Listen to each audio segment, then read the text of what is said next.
Ladies and gents, it's a good day to support Tier 2 here at Monkey Bubble. We have more of EMEA Contenders Trials coming at you in just a moment. We're starting off the day right with Dreadlords taking on Young and Beautiful.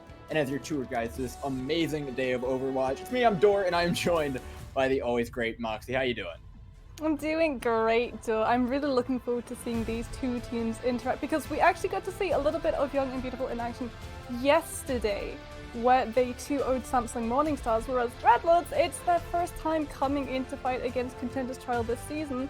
Looking forward to seeing how they'll adapt to that new meta.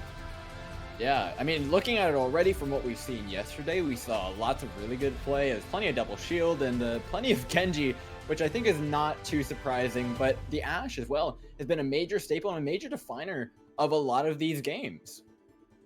Ashe is just so strong, even with Blizzard increasing just that little bit on that dynamite cooldown from 10 seconds to 12 seconds. She is so good at controlling teams and forcing them into places that they don't want to be with that ability.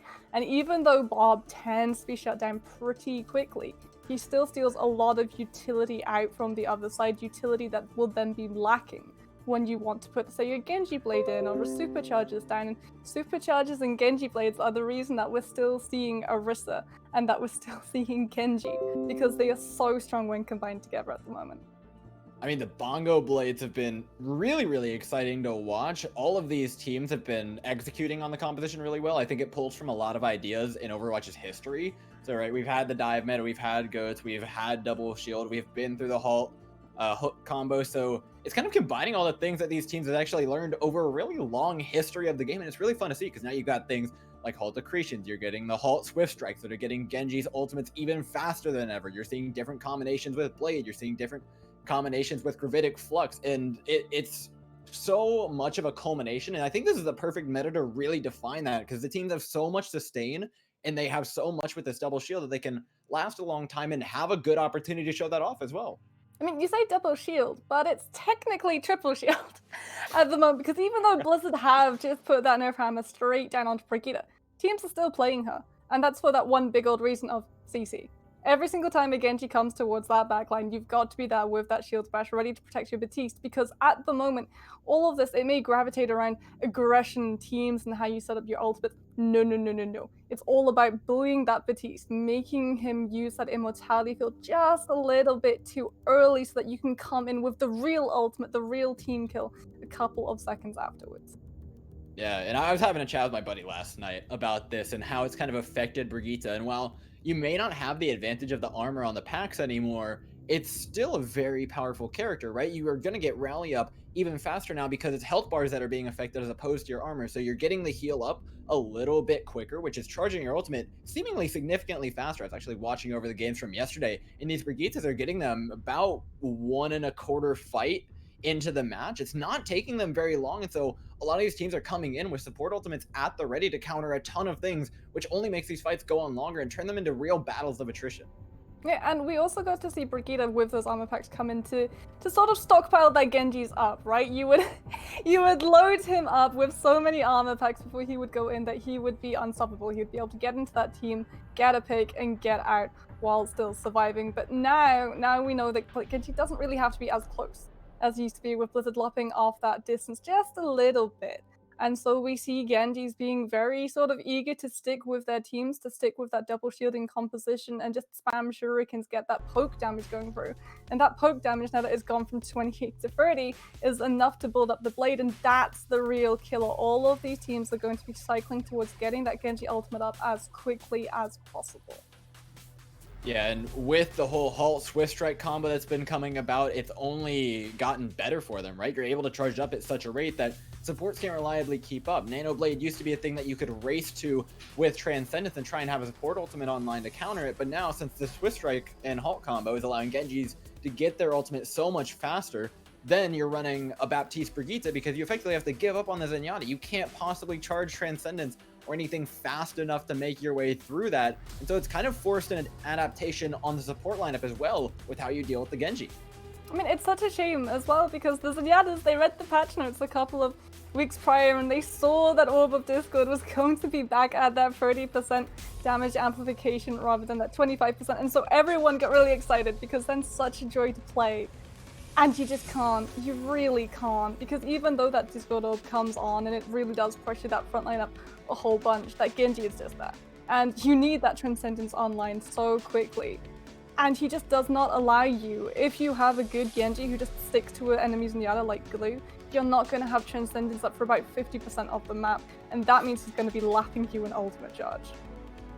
Yeah, and I think that was a serious driver of the victories that we saw yesterday, was teams taking control of the ultimate economy and being able to run away with it. It doesn't take 5 ultimates to win fights most of the time.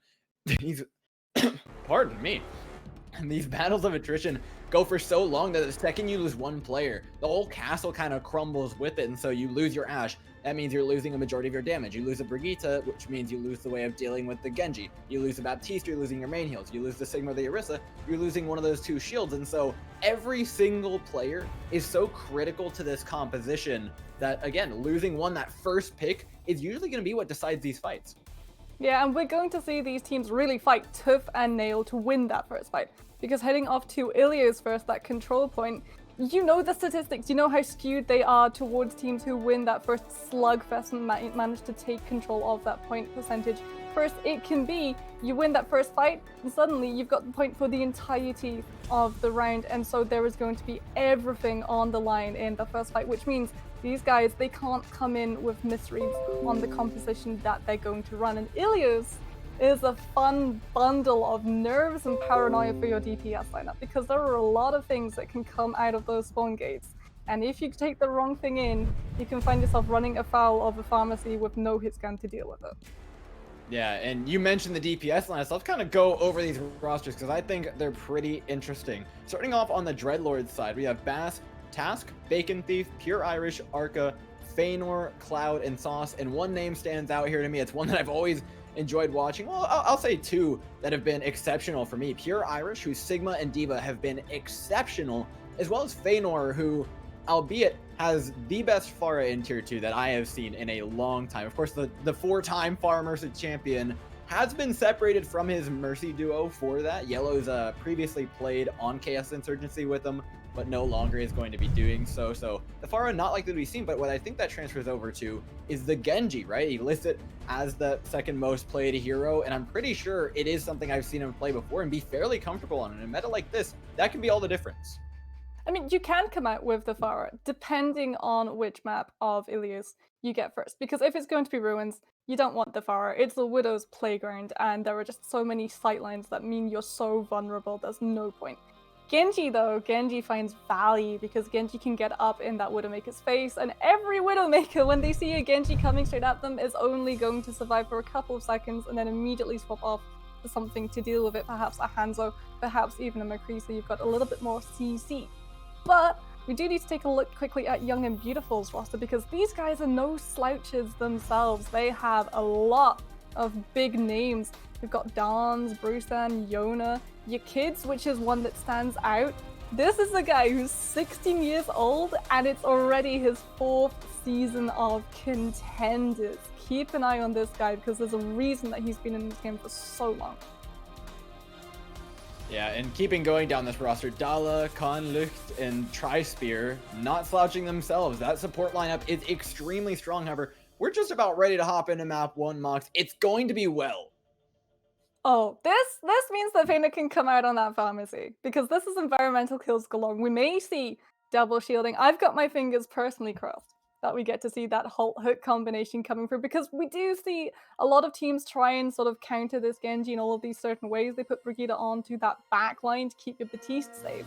They try to go for that double shield approach, so you'll have a supercharger to stomp up the Genji of your own, and you'll have the Sigma to try and go for a little bit of a solo flex if you've got the ultimate online for when Blade comes on through. But really effective, and even more effective on this map, because it is the whole home of the bottomless pit, is that Halt Hook combination. He just gets halted straight in, and the hook follows up afterwards, and he can do absolutely nothing about it. Well, we're just about ready to get into it. Let's get into map 1 of day 2 of Contenders Trials here. Dreadlords taking on Young and Beautiful. Young and Beautiful over on the green side here, looking to make their way in, but it's just stuck in the mini room. The double shield got out so much quicker from Dreadlords. Metro just able to get them out slight bit quicker, and there's so much just brawl going on here. This isn't double shield, this isn't a battle of attrition. This is just a saloon style takedown. Yeah, Dreadlords, they're running Arca on that Ashe and finding just a little bit more value in those group fights instead of Jonah on this McCree. He's building up to that Jedi, but it's not going to be quick enough because you don't have the space. You've lost that first point fight, and now you have to get your foot in the door and survive popping your ultimate, when the entirety of Dreadlords can just turn around, hide behind that double shield, and deal with you themselves. Yeah, and with that double shield, we saw neither Orisa really respecting one another. Neither of them wanted to actually hold their shields back. They were putting them inside and behind and trying to run around them and just dance. And unfortunately, it was the first to fall from Young and Beautiful. But they have another chance coming in here, and both teams have a fair number of ultimates to do it. Starting off with a rally, though, Young and Beautiful are going to demand a lot of space with this. However, Vayner is looking to shut him down immediately with the Blade. Gravitic Flux up as well. Just at insult to injury, but down he goes. The Immortality Field, though, keeps him alive. Neither team losing a player yet. Well, the Blade didn't find value because Vayner was in the air, and if you're Young and Beautiful, you've still got a chance. Well, not for long, though, because Sauce is going to drop that amplification matrix, and that is just going to be a quick reset. Point flipped during that fight, though, Young and Beautiful could be taking a couple bits of percentage. I mean, it's going to be about 10%. Shouldn't matter too much here to Dreadlords, who have set themselves up really well so far. They used a lot of ultimates there, however, and that means Young and Beautiful are going to be feeling pretty good about this next fight. I mean, Young and Beautiful, they were able to get that flip, but they were able to set your kids up for a Blade. And now Don's is coming in with that supercharger. This means if you're Dreadlords, you've got to respect the Genji. You either kill him before that ultimate can come out, or you have to see him and follow through immediately. Because if you let him live, your team is going to be seeing those respawn doors real soon. Well, you guys heard it. Keep your eyes here on your kids, who's already set up to go up and over this team, trying to take out the supercharger. 60 HP, though, needs to be very careful about how they approach going in, because in this back corner, it's so easy to get CC'd up. But down he goes. Accretion, oh, bopped away by the rocket flail as well. Slices and dices his way through the Immortality Field, finally making it through all that HP, but he still can't find a kill. Meanwhile, his team, though, in the back line, after all those cooldowns were expended, were able to pull out enough damage to put the fight on the other way. But Young and Beautiful are in a very precarious position. It's final fight territory for Dreadlords, sitting at 83%. And Young and Beautiful, they used so many ultimates just to try and secure themselves that point. Khan's got this amplification matrix, and you are going to have to use this proactively. You cannot wait for Dreadlords to come in with Vanor's Blade, otherwise you yourself are going to be going the exact same way that Dreadlords fared in that last fight. Yeah, and with that, Dreadlords are going to set themselves up, right? They have so much time to get these ultimates. It's all about buying time to build them. They don't actually want to take this fight right now. They want to take the winnable one that comes with those ultimates, and setting up this double shield here is going to be the key thing to that. However, losing your immortality field is really not the key that you want, right? That means you're lower on resources. This amplification matrix is going to make up for that, put a lot of damage over the way of Young and Beautiful, and now have to give up the corner and start ticking over that point. Your kid's still looking for a way to the backline, still looking for a way to get this blade up, but can't possibly do it in time. Now Dreadlords have their ultimates charged, and they can go in. Feanor starting off with the blade, the Bob is well committed, just trying to take the point over, and that they will. Dreadlords approaching that final fight territory. Yeah, but Young and Beautiful will be coming in with the only ultimates on the board if they're able to get this touched. Oh, Bruson's on the hammer. He has to get that pick. Oh, it was so close. You kids just barely managed to get there, but the blade is still up. There is still an opportunity to move in, as well as the Bob. There's a lot of stagger potential, as nearly 6 members are back for Young and Beautiful. This is it. It's now or never for them. And down you kids go, slashing onto the Ash, but the immortality field keeps them up. Now down onto the Brigitte, unable to find that. Takes a whip to the face. Now it's Feanor's turn, but the Bob in his way. He is not able to get all that much value, but still the position is just better for Dreadlords right now. They're the ones who have to be engaged on. Young and Beautiful have to try and crack this fight open, and they're going to do it with the ham, and the Bop doesn't quite knock anybody into the well, but it does give Feanor an opportunity to move forward and take Dan's down to half HP. This ball actually doing a lot of work here. Bruson creating some serious tension in the team. I mean, you lose Dollar though, and that's going to force Khan into such a horrible position. He wants to use that amplification matrix, but it's Bruson that you've got to keep an eye on. Those mines can shut down the point and immediately block Dreadlord's passage. And they were charged so quickly. There you go, blocking that passage. Like you said, Feanor the first to fault them. You kids able to retreat away to their team because of that mind spacing. This fight going so incredibly long. But what we missed there was the fact that Young and Beautiful, they got the point take. Dreadlords had to back off, but now they have ultimates to come in. They've got the supercharger, they've got the blade. Dollar is 8% away from the rally. If you're Young and Beautiful, you're buying time for your Brigitte to hit that support ultimate. It's the only way you're going to be able to see this fight through. Oh, but they lose Chask early! Oh, Chask, what are you doing? Moves way too far. Does not respect the damage. Now without a main tank, this fight is awful for Dreadlords to come in. It's them with their backs against the wall. You kids drop low. Feanor looking to try and gain some sort of advantage for his team, but they're falling one by one. Arca as well, though, on the Tracer, capable of putting out a ton of damage. Takes down Bruce, and that main stagger factor that was there no longer is. Pure Irish as well, and the Sigma can make this last a pretty long time. You take out the Brigitte, you take out this Baptiste, and all of a sudden, the field crumbles beneath Young and Beautiful's feet.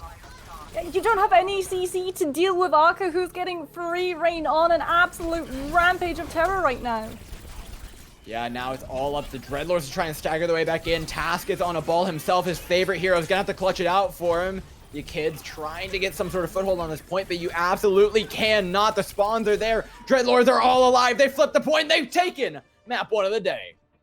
Arca was an absolute beast coming in clutch, because Young and Beautiful, the composition that they're running, there's not really much CC. They have that Brigitte with that shield bash, but your attention is constantly drawn to Feanor on that Genji, which means Arca gets a free pass. And that Tracer was hitting their shots, burning all the way through, not just the backline, but the front line as well. And it forced Khan into such a horrible position where he had to just keep healing and keep healing all of these members who were critical HP, as they were just converged upon by half the team of Dreadlords. And now heading over to Ruins, we get to see something that we all know, that we all adore to see coming out of spawn gates, unless you're a Widow main. It's the dive, because Arca knows how much value you just got, knows that Young and Beautiful weren't able to keep you contested, and now they're going to be doubling down on it even more. Oh, and Yona as well is going to happily be taking up that Widowmaker post over their life. It's about to be a living hell if the dive decides to go on to them. Dreadlords wrapping all the way around here. It's all about the engagement. Watch for Arca to go on a flank. Watch for Feanor as well to try and hack out one of these tanks and make them a very, very vulnerable target. Young and Beautiful, they're set up on the point. They have a very, very strong position alongside their Baptiste and Brigitte, but they're going to be quickly separated away from their main tank. Dawn's caught out in the middle of nowhere, but barely able to recoup and reset with their supports. They're still not moving. Yeah, Fader actually goes for the hack onto Khan, which is good, but unfortunately they weren't able to finish the kills before Immortality Field was back into play. And now you've lost the point, you're running dive, you're so far separated from your team, you're pretty much on the other side of the map, actually, at the moment, and you've got so little damage, right? Everyone's got to go in on one target, and Young and Beautiful are playing this perfectly. They're all making sure that if someone goes for that one person, there's everyone who can just come back in and save them. Yeah, there's nothing kind of about the way they're on the other side of the map. They have to attack from the other side, but it's given time for you kids to come up with the blade that's going to draw out a Transcendence. You cannot slice and dice your way through. Finally gets one, but at what cost? You forced all of Dreadlords back into this one area that they don't want to be in. Double Shield just shoves them in a doorway, and no longer is the dive mobile. Yeah, dive does not want a ceiling. Needs a Sombra as well. Feanor not really been able to do much on that one hero, only 70% to that EMP. Pure Irish will be coming into that Diva Bomb, and that's your fight win. EMP comes out, Bomb follows shortly after, and even though you've got double shielding on the side of Young and Beautiful, shields are gone, and that should pick up the play of the game, but it's going to be so hard for the Sombra to get that little last bit of ult charge, all the while this point's ticking up to almost 70%. I mean, if I'm Young and Beautiful, I'm maxing and relaxing right now. You've got this double shield set up. The Sombra's finally going to be back, but you still have so many ultimates. Arca starting it off right, though. Dreadlords finding a massive pick onto Dons, who's now eliminated without that shield in the way, without the halt, without the fortify. It's free pickings as Dreadlords have completely separated and one by one taken down Young and Beautiful. But I'm worried, though. It took Dreadlords 84% of this point to get a fight win in their favor, and now they're going to be coming in with EMP and Bomb, but that has to be huge, otherwise they don't really have anything else to fall back onto, right? Arca already used that Pulse Bomb, Task's already burnt through that Primal Rage, and you could just holding onto the blade. And going in early with the bomb combo, like you mentioned, EMP up, and the self-destruct doesn't catch anybody. Trading 1-for-1 on the DPS right now, but your kids falling down is so bad for Young and Beautiful. You're not losing that blade, you're now losing that fight-winning potential, and Dreadlords have a coalescence to make this fight last a while, and with that, they're going to take it.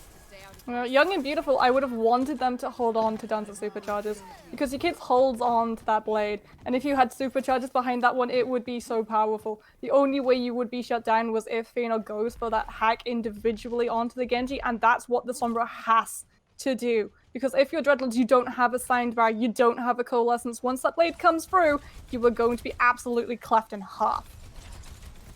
Yeah, it's all about how they deal with this. However, with a mobile team composition, you can get away. It's all about surviving the blade for Dreadlords. If they can do that, they stand a really solid chance at winning this fight. They've already separated away a lot of the members of Young and Beautiful. It's about picking them off right now. The support's moved very far away, but Jonah on this Torbjorn is going to be shutting a lot of stuff down with the overload, with the turret just immediately targeting down this poor Sombra who's just trying to get a hack through. Pure Irish cowering for their life, but you're not going to live long as Young and Beautiful, an unstoppable force of nature, just continue to barrel forwards towards the spawn of Dreadlords. Oh, and Dreadlords lost their Lucio, the one person that they need to be alive right now, building up that ultimate charge because your kid has been holding onto this blade and holding onto this blade, and now he's looking to use it. He's waiting for the right opportunity to go in. Flash through, and there it is, finally charged up. The Dragon Blade not going to be finding all that much value there. Remember, not every one of these is going to be created equal. Will finally catch Sauce way out of position there. No need to be up on that high ground. That's just going to give a lot more percentage, and the point over onto Young and Beautiful. Yeah, you tried to shut this Genji down with a Sombra, but you stubbornly stuck to this dive composition, and who realistically could the dive have gone on to? Because Khan was playing so close to Dollar, so you couldn't go for that Batiste. We saw what happened when they went for that Batiste the first time around. Hack comes through, but there were just no kills successfully going on because you're running a Tracer and a Sombra, and that's chip damage. It's not the strength of a Genji. And we're not going to see the Sombra again this time around. It's going to be Lighthouse. It's going to be Feanor picking up this far, and I don't think this surprises anyone. And if you are Dreadlords, the one thing that you can be quite happy about is that Young and Beautiful try to just avoid dealing with your DPS besides having that Torbjorn, right? They didn't run a hit scan, they didn't run a McCree to deal with either Arca or the Sombra. It was just a turret. And a turret is a lot easier for Rafara to deal with than a McCree who's mobile and can shoot her head. Absolutely, but with this composition change, this is Dreadlords saying, we're not going meta. This is full comfort picks for them. For every single one of their players, these are their signature heroes. These are exactly what we expect them to perform best on. This is not a matter of game sense. This is a matter of heart for them and showing exactly what they can bring to the table when they're playing at their highest mechanical ability. Feanor, though, is having a really hard time getting any angles in on these double shields. Tasto coming in through the back line, takes out Jonah, and that lives That gives so much of that airspace away to the Pharah to slowly just grind away at the double shield. But Khan takes him out of the sky. Yeah, and no, almost gets the boop onto the Genji task. Gonna finish up with the pile driver. Dreadlords are doing such a great job, and at the moment, Young and Beautiful, they need to sort of come back in. They need to reset right now because all of their composition is thrown into chaos by Task just bumbling right on through. Dude, Task is going nuts on the ball right now. He's rolled through the entire team, and every time he does, somebody just dies. There's nothing to stop him. Your kid is going to go off the Genji onto the Echo, so you're going to try and go for a little bit of a drop down, punish the fact that Dreadlords don't have a shield to hide their Zen behind. And that is a real source of weakness. So if Yona and your kids go for this tag team on that backline, Source is not going to have long for this world, but you still have to deal with Fëanor, who is going to be completely uncontested if the Echo goes for that Zen. You're kind of just betting that your dive is better, but these are Dreadlord's signature heroes. This is a fight that they're expected to win. This semi-mirror matchup is what they want more than anything, and with Pure Irish basically sitting on top of Sauce, babysitting that Zenyatta, it's not as free of a target as you were mentioning earlier. It's going to be extremely hard to take down, but with that, Dons takes him off the edge of the map, rolling through the high ground, starting off exactly like the Dreadlords did in their previous fight. Now 2 balls rolling around on the point, but only one of them's going to be getting the better, and Dons is the one alive at the end of the day. The point beginning to take over the way of Young and Beautiful. Yeah, Yona just trying to get for that pharmacy out of the way. Still has that pulse bomb, waiting to use it, not going to blink into those Hammond mines. But going to have to just deal with Pure Irish having that bomb put in so that they can keep their mech. Yeah, and with Fëanor still being alive, this fight's definitely not over. Dreadlords are still gaining percentage. Even if the Pharah goes down, this fight is far from over. They've regrouped with 5 on point. It's going to take a lot more than that from Young and Beautiful now with an ultimate bank to try and push this point. Clyde's Valking, Source has got that Transcendence, a little bit of a cushion. You've just got to be careful if you're Young and Beautiful. It's final fight, and you don't have the time to go for a full reset. Everyone's got to move on to that point now. And that's kind of the dive special, right? Blink and you miss it in its final fight territory. 99%. It's already taken the way of Dreadlords. They've lost their diva. They've lost that whole potential. Fëanor smartly going to send himself off the edge after being stuck, but that's not going to save his life. In fact, Cloud will fall after, and slowly but surely, Young and Beautiful are getting the kills they need to open up this point. But it's going to be such a hard time, especially with Khan doing so much, able to build up that Transcendence. If you're Dreadlords, you need one last fight. If you're Young and Beautiful, you've got a lot of win conditions, a lot of ultimates, but if you turn a blind eye to these DPS, Archer and Fëanor can immediately mobilize and take Khan out faster than you can blink with this pulse bomb, with this barrage.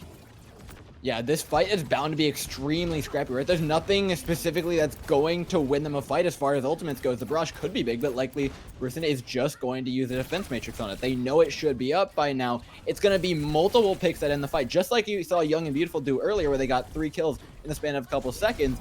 That's how you need to end this one if you're Dreadlord. It needs to be quick and succinct. But is the point going to take over? What are you doing, Young and Beautiful? They give it over. Overtime begins to tick down, and we know what happens with dive. These contests can go on extremely long. Fëanor taking down Rusin is just the start of things here. As the tanks fall, so does the sustain for Young and Beautiful.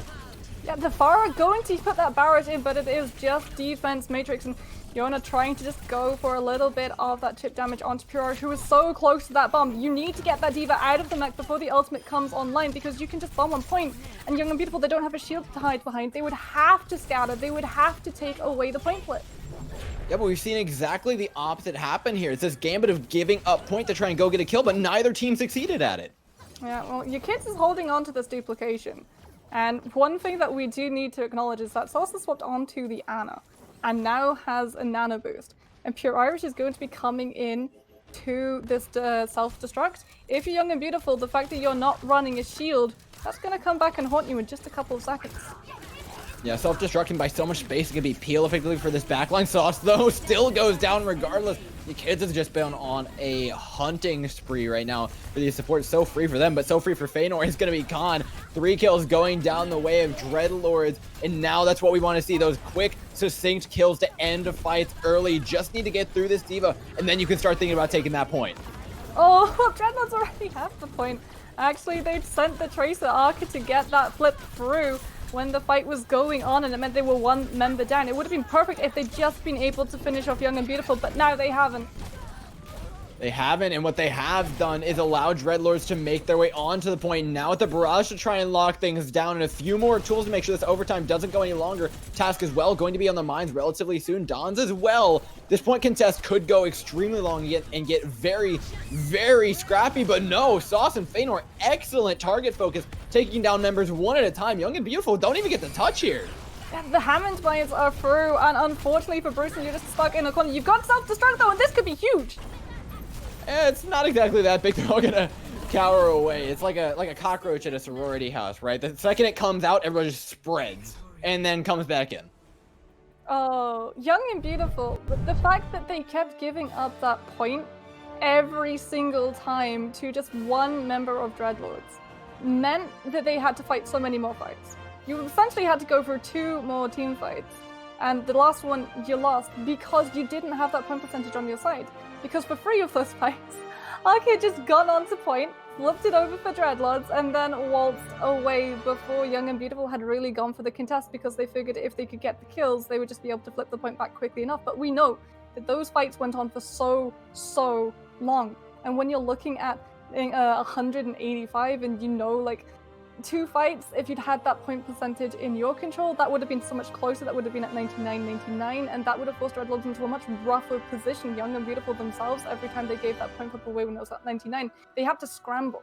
They couldn't afford to go for those full group resets, because if they did, if they wasted that time, the point would have gone away and the map would have gone away with it. Yeah, and I think that's something that neither team did super correctly. It was just Dreadlords who had that 99%. They had the precedence over the map, and so Young and Beautiful had to make those mistakes. They were effectively forced into doing things less optimally. And I think Dreadlords as well made the same mistake, but there was no punishment for it, right? They're not the ones at 99%. They gave up point ticks time and time again to just not get any value out of it, right? If you give over point, you expect to be finding 2-3 kills on the back end of it because you're committing 6 people to diving off of the point. But neither team found any success in doing that. It was just scrappy, very unclean fights from both sides. At the end of the day, I think the Pharah from Feanor was a real problem for Young and Beautiful, and dealing with it was something that they had to commit multiple members to, and you can't really afford to do that. Yeah, not when you're running a Hammond and a Diva. You've got to be working in tandem. Everyone has to be going after the same target, otherwise you're just not going to kill them, especially if there's a Mercy on the other side, because then you've got to camp the body and make sure that kill sticks and doesn't get rezzed up immediately after, and all of your hard work goes poof. And that was a real problem. Feanor was getting so much value, not really with the barrages as such, but just being able to stay up in the sky and contesting and forcing Young and Beautiful into these very small, close border spaces where the dive couldn't really flourish. When you're a Hammond, when you're a Diva, you need the space, the breathing room to work with. You don't want to be stuck on the ground trying to go after people while taking so much damage from rockets from so far away. Yeah, it was a great map from Dreadlords, and I love the looks they showed us, right? The second map, the traditional dive, did not work for them, but showing out on the heroes that you're known for, heroes you know you can play extremely well on an individual level, that's what I love to see from these teams. It's not just having to stick to the meta, it's being so confident in your own abilities. Now they have to be confident in their own abilities on a new map. We're headed to the amusement park. It's going to be Blizzard World for map 2, Mox. I mean, this is interesting as well, because we know how both of those teams played on that control point. They would always send one person to pressure the point and force the other team into a really tough spot. That's the same play that you can go from Blizzard World, because you look at how teams set up for that defense on that point A. Everyone goes for the high ground right next to the Eagle, right? And they just try and spam damage and poke away and pick up an early kill that immediately shuts the attacker's push down. But the attackers can counter that by sending something like a Tracer to just worm their way past that defense and move on to point. And then the people on the high ground are forced in that position. Do you go for the rest of the team who will be missing a member and you can try and overwhelm them with numbers, but you give up those ticks? Or do you go deal with the Tracer, turn your backs and hope that the attackers aren't able to connect a kill because you've left yourself a little bit more vulnerable? Yeah, and I think that kind of opens up the door to more than just a dive strategy, more than just a double shield. No matter what you run here, it is a battle of attrition for the attackers. There's so much space to take before you actually get to that point, right? You have to move all the way up through. You need to decide whether you're going on the left or the right side, whether you want to match, whether you want to go for some sort of pincer. Yesterday, we saw that split push around the A point fail multiple times. Teams were doing a very good job of recognizing it and shutting it down at one side or the other. And so then it forces the attacking team into this even worse fight of just having to go head to head against double shield. And all that does is just take time off the clock. And I think that may be where Dreadlords have a bit of an advantage. Given that they don't exactly like running the double shield as much as Young and Beautiful do, they're not going to be wasting as much time in these long battles of attrition. If they win a fight with the dive, it's going to happen a lot quicker. And I wonder if you're Dreadlords, you weren't finding value with the Sombra on Ruins because the team was playing very close together, and every time you went for a hack, you had to do it against a full 6 people. But Blizzard World, it's a lot easier to route teams and sort of cut them in half and shepherd that backline, split them off from that front line, and that's where Sombra really thrives. If you can get that pull away from attention, if you can get those hacks to come through, build up that EMP, it can be absolutely devastating, because you look at how point A is set up, or even the high ground itself. There is no place really for full teams to hide behind. Everyone's going to be grouped up, everyone will be hit with ultimate, and the follow through can be absolutely immediate. You have a diva bomb coming in, it's absolutely devastating. Yeah, there's so many ways to look at taking this map, but let's talk about what we saw individually from these players in the previous map. Mox, is there anything that you specifically wanted to see fixed? I know for me, it was definitely the Sombra that was not all that impressive. I don't think it found that much success, even though it can be a very powerful tool for some of these teams. Sometimes it's about when to know when to play Sombra.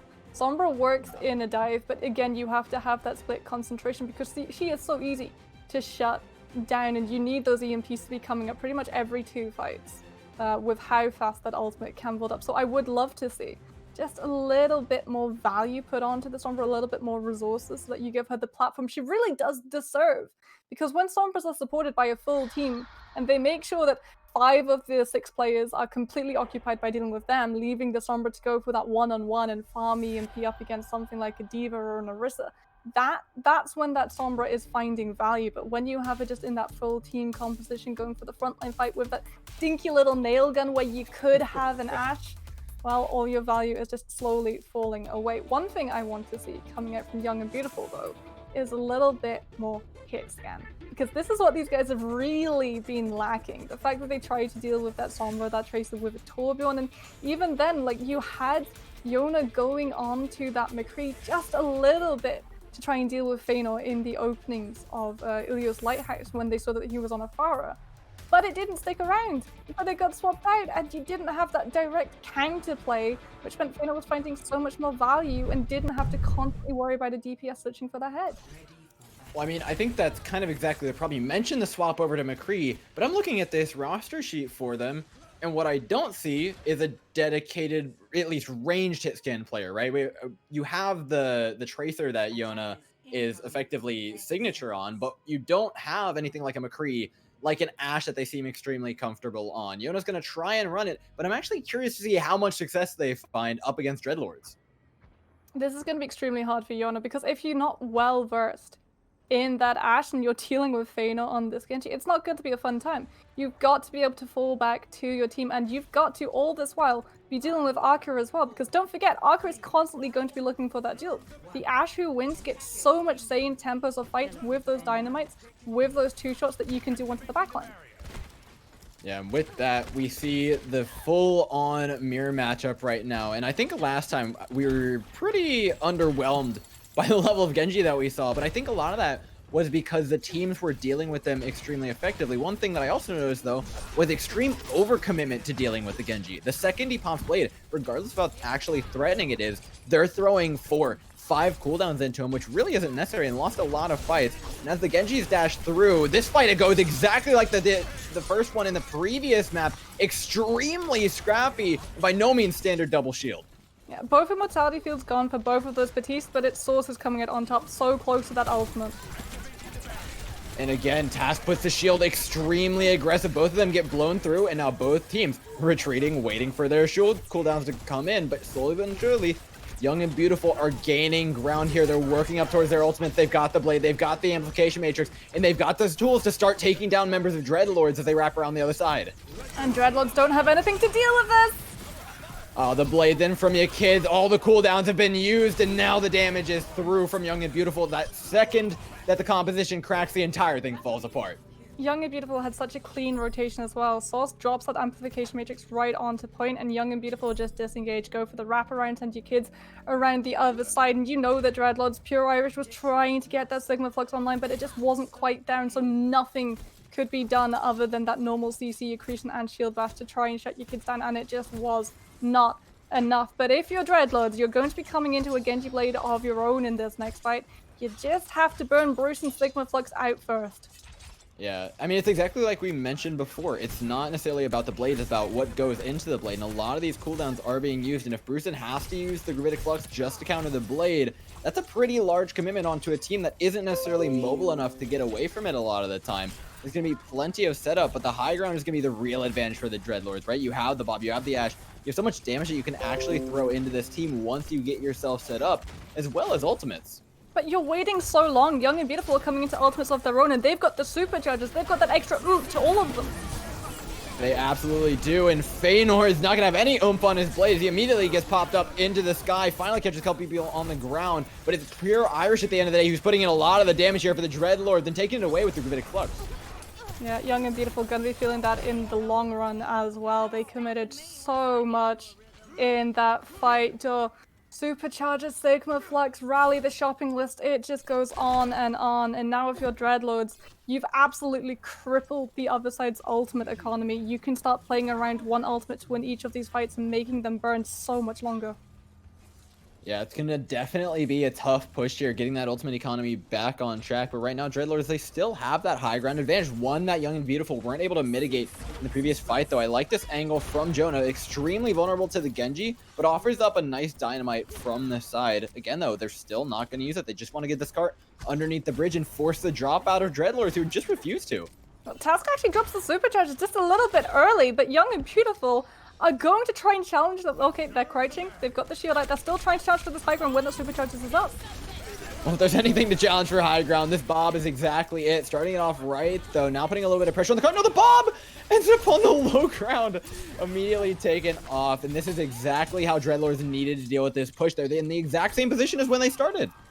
Dreadlord's doing such a good job of just disengaging a little bit further away from Young and Beautiful, setting up Source's amplification matrix to be so huge, but it's your kid who's got the blade that can be even bigger. It could be. It's all about execution. Finds himself a nice set of two, looking for a third onto the Brigitte, and that's going to break open those chains for Young and Beautiful. Start moving this card forward once again. But they don't really have anything besides from the support ultimates to try and break open this next fight. And if you're Dreadlords, you're going to be coming in with a Sigma Flux, with a Bob, with a Blade. You can send in that Sigma Flux, you can send in that Bob, and that will burn out that Immortality Field from Khan, because you've got to do it. You've got to win this next fight. You've got momentum. You have to continue this through, because if that cut stops any point through C, Dreadlords are going to be able to swarm it and take that high ground, and we saw Young and Beautiful really struggle to claw that high ground back on B. Yeah. This fight must win now for Young and Beautiful, just to maintain their momentum. Like you said, carry it on to the second point, turn that ultimate economy around, but there's so much being thrown at them, and they're dealing with it beautifully. Task the first fall gets way too big for their britches on the side of Dreadlords, but the Bob gonna be trading it out for you kids. However, the tank advantage is just gonna be so difficult to overcome. Dreadlords are gonna have a real hard time actually taking space right now. Well, they had to actually commit that Sigma Flux to try and keep Young and Beautiful from pressing in, knowing that the Orisa isn't there, but that's only delaying the problem. Well, it made things worse. Arca, though, holding their ground. Finally, the Orisa comes back, but this is staggers from Dreadlords. This is not good for them. Yeah, and they are just actually supercharging your kids on that Genji to this next blade. Dons did use that supercharges in the next one, so it will be a dry blade purely on its own, which means you should be able to shut it down relatively easily. But Arca is going to be coming into a Bob, and so if you're Dreadlords, your win condition is buy the Ashe the time necessary to get that ultimate through so you can keep the payload contested without managing to lose a member. Well, Arca's worked their way up to 95%, so they're getting pretty close to what you say they need. But again, execution's a whole other thing. We've seen Young and Beautiful come away with some real sneaky kills, and you kids. Oh, where are you going, bud? Into the back line, 2 minutes on the clock, and the blade ready to be used, just has to take out that immortality field, and that's such a key ability. Now out of their pocket, the kids have a beautiful position to actually do this. 25 seconds before the next one is up, and here we go. The Ashe should be the first to fall, completely uncontested. They have no clue he's even here. Slicing and dicing his way around. A true Shimada is never even seen before he gets a couple of kills. It looked like Arca was actually able to send the pop, but it doesn't go into the payload. goes right behind the point, and so it doesn't really get to shut any of the members of Young and Beautiful out. And we knew what your kids was doing. He was going around the back. He knew Immortality Field would be there, and he was just waiting for that moment to take it on through. It's such a punishing meta at the moment for Baptiste. And that's why when you run that Brigitte, when you run that Baptiste, it's a 50-50, right? The Brigitte is either able to protect the Baptiste and allow him to have that Immortality Field, not committed to save himself or the team when they actually go for a push, but to have it up when that blade comes through. Or that happens. The Brigitte just is not enough to keep the Genji out, keep the rest of the team out, and the Baptiste is forced to use a Mortality Field or suffer a team loss even before the ultimate comes out. Yeah, it was honestly just a really solid flank from your kids. Not only was the Immortality Field used, right? It's using the Immortality is not something you can expect to happen. The Baptiste is often holding on to it, but he found value even taking down Arca earlier on in that. I think a lot of this is going to be dictated by how successful the Dreadlords are in their push, because they're going back onto this dive that was honestly really not clean when it came to Ruin. It very much worried me, and it worries me right now that they're going back onto it, but they seem pretty confident they can do it, and it's going to be a lot on Feanor for cleaning up that Sombra, like we mentioned. Okay, there is going to be one way that this goes, and Dreadlords are either going to be able to get Feanor the space necessary to get those 1v1s as the Sombra by sending Arca, or himself onto that point to draw Young and Beautiful, at least a little couple members of this composition onto point to deal with you. Or Feanor's going to translocate in, Arca won't have pulled anyone away, and that Sombra's going to be deleted within seconds. Definitely a scary prospect, but as the high ground's already been given up, smart moves here from Young and Beautiful to just allow the dive to set themselves up, because being on that high ground is not where you want to be against the dive. Oh, Feanor. It's a little low, little worrying on the HP bar, but Dreadlords should be fine. Time is definitely going to be a major factor here, though. They took forever to set up their dive on Ruins, and they're taking a long time to do it right now as well, just waiting for some proper cooldowns to come out from Young and Beautiful. But unless you force them, they're not going to get used. Yeah, 83% of a point it took Feanor to get that EMP up the first time around. It has to be faster this time. Absolutely. Only at 25% as well. We're a minute into the game, and nothing has happened for the Dreadlords. Not even a single engagement. Feanor creeping around the backline, probably just going to farm a bit of percentage once the dive comes in. But this cannot be a 4-minute EMP. This cannot be exactly what we saw in Ruins, a repeat of that, and it's already seeing double for Dreadlords. Yeah, and Feanor still hasn't been able to T-stealth at the moment. He's just waiting for that dive to come through, but your kid's been doing such a good job at keeping the dive just away and already built up blade. We've traded main tanks, though. With Don's down, this opens up a big hole to come in, but your kids has already charged up a blade, and all that time it took Dreadlords to set themselves up, they've given away plenty of ultimate charge to the opposing sides. Dreadlords still on this point, still not removed. Finally, with the Sigma out of the way, though, that opens things up. Yeah, and now, oh, you're gonna go for the Sigma! Blows himself up alongside Dollar.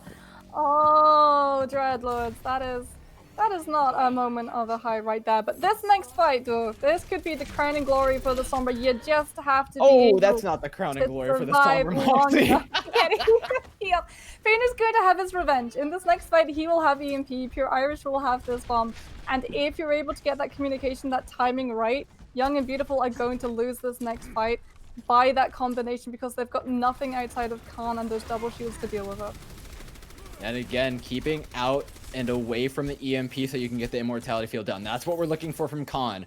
Feanor to hit 6 with the EMP, but Khan to try and counter it over top. Does manage to catch the Baptiste. Absolutely nothing to stop this push from coming in. They're going to use a Bob to peel for, and Jonah doing a ton of damage onto Task. The dive has been shut down, the EMP over, the haul through, and Dreadlords are stopped right in their tracks, Mox.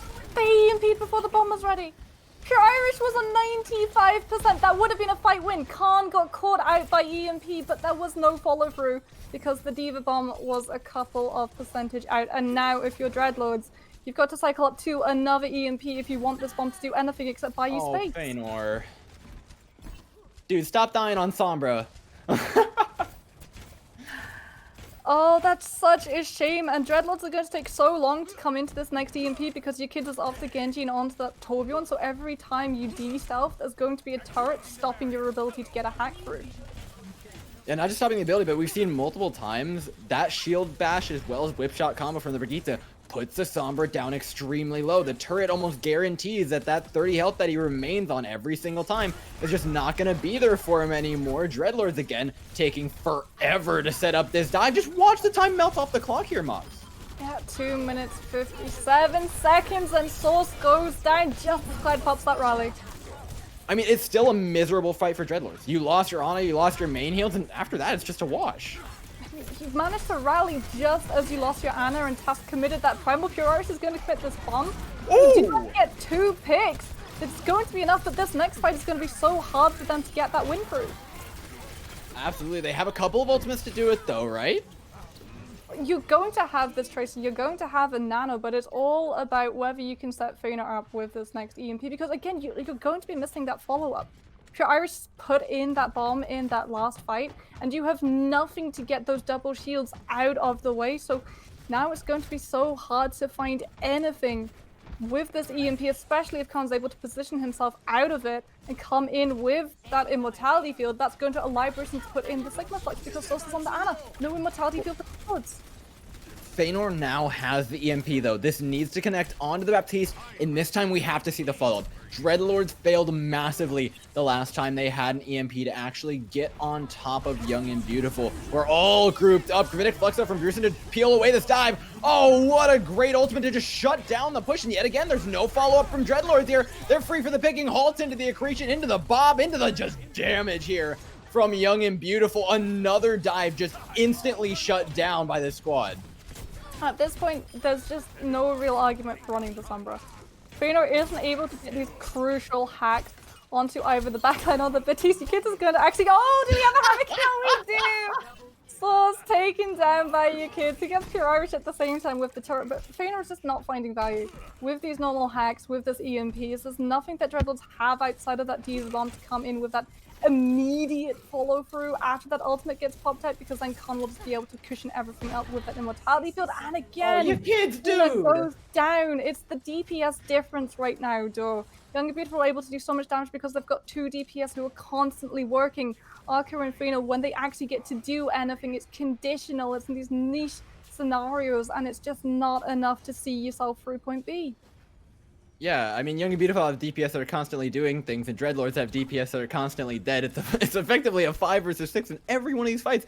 They have to wait another 20, 30 seconds for Feanor to get himself up, get a little bit more EMP charge. They refuse to dive without EMP. They try and move the cart forward a little bit and then die. It's been the same exact story over and over again. Dreadlords, all they have to try and win this fight is going to be the rally and this Primal. It has to be big from Task. You've got to be taking at least one of these players with you with the Primal, but already the Bongo going to be dissuading them from exactly that. The turret, the Molten Core. There's no space for Dreadlords to even use with this dive. Yeah, and with 4 seconds left, you've got to find something in your pocket, but it looks as if your ultimate economy's dry, and so too are your players' health bars. With overtime ticking down, Dreadlords get stopped at point B, and now I want to talk about adaptation, because that was the absolute last thing that we saw there. Dreadlords looked exactly the same.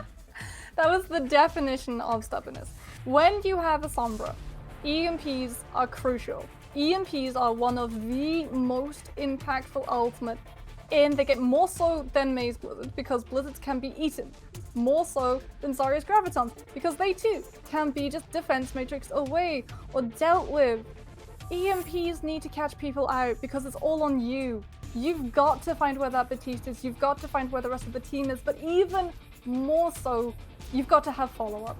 When you have an Immortality field that's on a 25-second cooldown and can immediately come on through as soon as that EMP is gone, it has to be an ultimate. It has to be an ultimate with that kick to it that is that team fight winning potential. Otherwise, your EMP is just going to flop.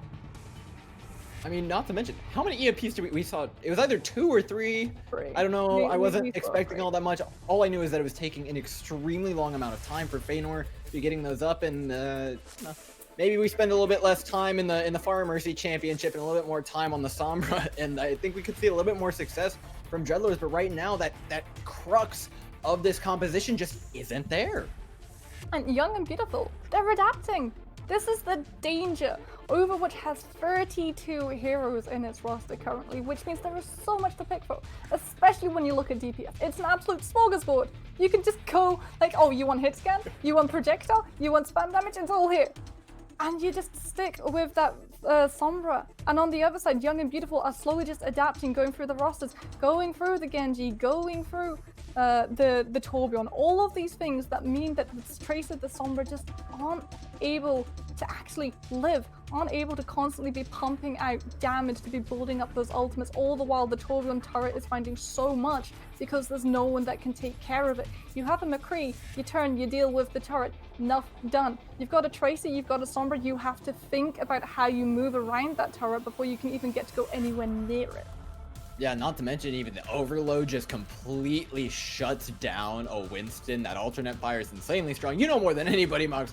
I will talk on and on about defensive Torbjorns into dive. It's a really good pick, and Dreadlords are finding so much more adaptation in their compositions. Meanwhile, Young and Beautiful, they're not even sticking to what works. What worked for them was when they went onto their signature heroes or when they won in the double shield matchup, but they went to the one thing that didn't work. And surprise, surprise, it didn't work. Well, we want to see more adaptation then, I think is fair to say going on to this next map, because remember, it's the first two.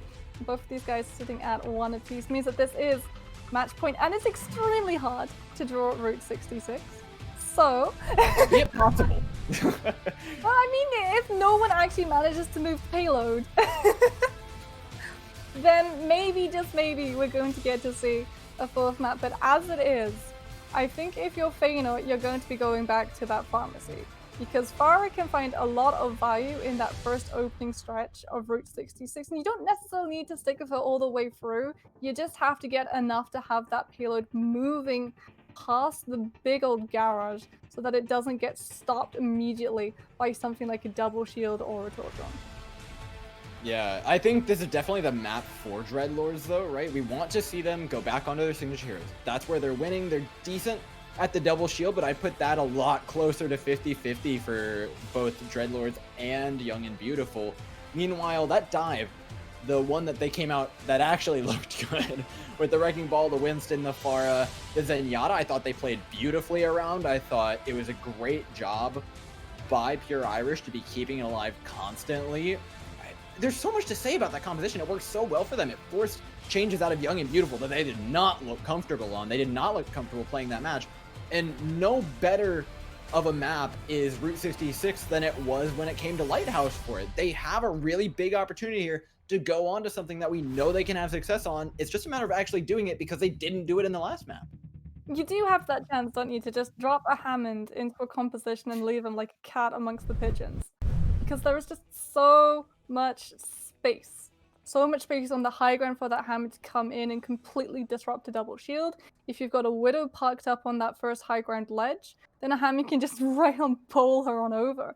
And we know that Task was a real pain for Young and Beautiful to deal with on that Lighthouse map. But doesn't seem as if we're going to be getting to see the Hammond just yet. It's going to be that double shield composition with Feyenoord once again on the Genji and Arca on the Ashe, which means you are going to be putting a lot of faith onto that high ground defense. And so you have to be very careful about when you go for the drop down, when to give up that grind, because as soon as you give up the high ground, Arca's value gets cut pretty much in half. Yeah, I don't mind this though from Dreadlords, right? You're on the defense, the double shield feels a little bit more appropriate, and their double shield isn't bad by any means. I haven't been unimpressed by it. I haven't been necessarily impressed by it either. I think both Genjis have kind of let me down a little bit. Young and Beautiful, don't bait me. Okay, they're not. Your kids goes back onto the Genji. And I think this offers up a good opportunity for Dreadlords to show us that they can win this battle of attrition, that they can find these picks, but Feyenoord hasn't necessarily been that big of a part of it yet. Yeah, Feyenoord going to be on the Genji though, so no more Sombra shenanigans. Just going to be extremely hard to actually get in and stay alive because that high ground is going to be so nicely protected right now. And with this high ground being protected, this is just space for Young and Beautiful to move forward, get their ultimates up, maybe look for a pick, but those dynamites are going to be important. Oh my god, that's Arca dropped extremely low, but taken back up. And again, the high ground still there for Dreadlords. They're finally going to drop down around the corner, go for a halt, immediately collapse onto Don's. A beautiful move forward, but now you have to be able to hold onto that space. not give it up. You've used your immortality field. You've committed so much to this fight. And now Young and Beautiful have a great opportunity to move back in and put in a ton of damage onto this team. And you kids finally going to be closing out the first kill onto Taz. Without the Arista, this team is just going to fall apart. And all the while, this payload's getting to free move. No one contesting it, which means if you're Young and Beautiful, you are not going to have a shot at trying to get that second fight in your favor as a recontest, especially because look at Dreadlords. They're already pushing forward so aggressively. They know that Souls has that amplification matrix. They know that Baptiste has just a little bit of a window to let their group right back on through, and they're not going to allow him any of it. Yeah, it's well done. Young and Beautiful now have a lot of space to take, and also a lot of time to just finish off getting these ultimates up. The Bongo Blades on the horizon, the Griddick Flux as well. Dreadlords, what do they need to do to counter this, Moxie? Well, if you're Dreadlords, you need to drop Amplification Matrix. You need to buy yourself the sort of time, because Young and Beautiful are going to be coming in with this blade, with this Amplification Matrix of your own. You cannot allow them to initiate that fight. Oh, and even with the Amp Matrix, Task is still the first to fall. Young and Beautiful throw up one of their own, but they show that their bullets hit just a little bit harder here. This cart just looks unstoppable right now. Young and Beautiful doing such a good job of taking space proactively and forcing Dreadlords back into their spawn. Young and Beautiful looking extremely clean right now as they get to keep that payload moving, because remember, Dreadlords, they were up on that high ground. Souls tried to drop that amplification matrix, but no one was actually contesting that card, and because they lost the fight, they've lost the high ground. Now they have to take so much damage from Yona as they come out of that tunnel, and your kid's just going to be waiting there to finish them off with this blade, with Dance's superchargers.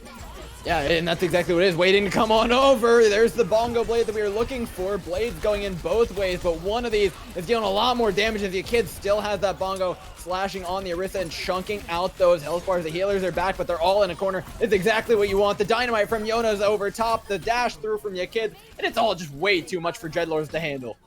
Yeah, and if you're Young and Beautiful, you're going to have a supercharger to just immediately batter ram this next fight down. Dreadlords, they tried to just stop this team, but now they're going to be coming in with the real sharp door. Sigma Flux and Supercharger. Young and Beautiful have to give the respect to these defenders right now, especially because they're on the high ground. They're trying to get these halts going through. They're trying to let Pure Irish finish up that ultimate charge. The last little bit you need to get Sigma Flux in line, because that's the stopping power this team needs to start showing. Yeah, we've seen this hold before from Dreadlords in just the past point. They had control of the high ground, but they lost it when the amplification matrix came up. Young and Beautiful, 70% to that, but they've got the Bongo, which is effectively going to do the same thing. Tons of damage being thrown into the shield, tons of damage being thrown onto the players. It's high ground versus high ground now, as both teams really trying to avoid one another's sightlines. It's going to be so close right now. Pure Irish and Bruce, and who's going to find Movi with that Sigma Flux? That's going to be the decider. Well, the Griddick Flux comes out first from Young and Beautiful, being very proactive, something we haven't quite seen from them in this match, but it's finding a lot of value. They've taken the space, but the Amp Matrix is going up, is going to polarize this fight even more. First team to lose a player is in a bad position here. Task is the first to go. Now you've only got one shield to cower behind you. You have to recontest this car without that much sustain. Arca's actually going to send in that Bob, and this might be the stopping power, but your kids is going to cleave open this fight with the blade! Oh boy, he cuts the team right in half, and now with only Task to really contest, Feanor's alive. This card's gonna reach the end at a blistering pace as well. 3:39 at the clock on the end of Route 66, a point that we don't even see completed half the time. Dreadlords kept giving up space. They kept taking a back foot and a back foot and another back foot, and eventually they just ran out of space to give. And they were waiting for ultimates to come online. They were trying to set Pure Irish up for that Sigma Flux with those holds to allow him to build up with that accretion, but it wasn't enough. They didn't have anything outside of that to really deal with your kids, who were just going on an absolute rampage on that Genji, and Task was just having such a horrible time as well. That poor main tank seemed to always be the first one to fall, and when you lose your main tank, you lose the crux of your composition. Yeah, and I feel like that's what we're seeing, right? At the end of the day, it's Dreadlords losing players first. It's been Young and Beautiful playing extremely passive. Young and Beautiful, I'll say it, they're playing strong, but they haven't actually made any plays. They just wait for Dreadlords to screw up and then capitalize on it repeatedly. And that's just been the storyline for pretty much the entire day when it comes to this double shield matchup. Dreadlords now, though, you're doing it to yourself, guys. They're on the attacking side, so they might not be coming out with this. I hope. For their sake, I hope not. They're not coming out with this, because Feanor's Sombra it's just been a little bit lacking, and Route 66 is really hard to set the Sombra up as well, because although the space is a little bit open in some places, it all really does just converge, and every time Khan and Dollar are in danger, you're going to have your kids and Yona right there to help them out. So on this Mora, I do like, you've got that fade, you have that ability to get away from your kids, but Fane is sticking with the Sombra, and it's going to have to work this time around. Oh, they take down Yona early, and that's a lot of the damage now taken away. It's going to be actually extremely hard to take down the members of this dive competition. Now Dreadlords can start to poke and prod at the opening in this competition. They did it without the Sombra even being needed. The Tesla Cannon putting in so much damage. Arca in the backline, this team is getting pulled apart by the seams right now, but doing a good job of backing away. Young and Beautiful get to reset their health bars. And Young and Beautiful have put Yona back on that Torbjorn, so as soon as he comes through, Feino's ultimate is immediately cut in half when it comes that charge. It's looking real scary. You kids nearing on to a Dragon Blade, though. That could just end this fight outright. However, the Coalescence up and over. You kids taken very low, and I said it might end the fight, but it's going to end immediately more like. Dreadlords are going to continue forward, taking down the composition that stopped them prior. Okay, this is the momentum you have to continue with when you're coming in to dive.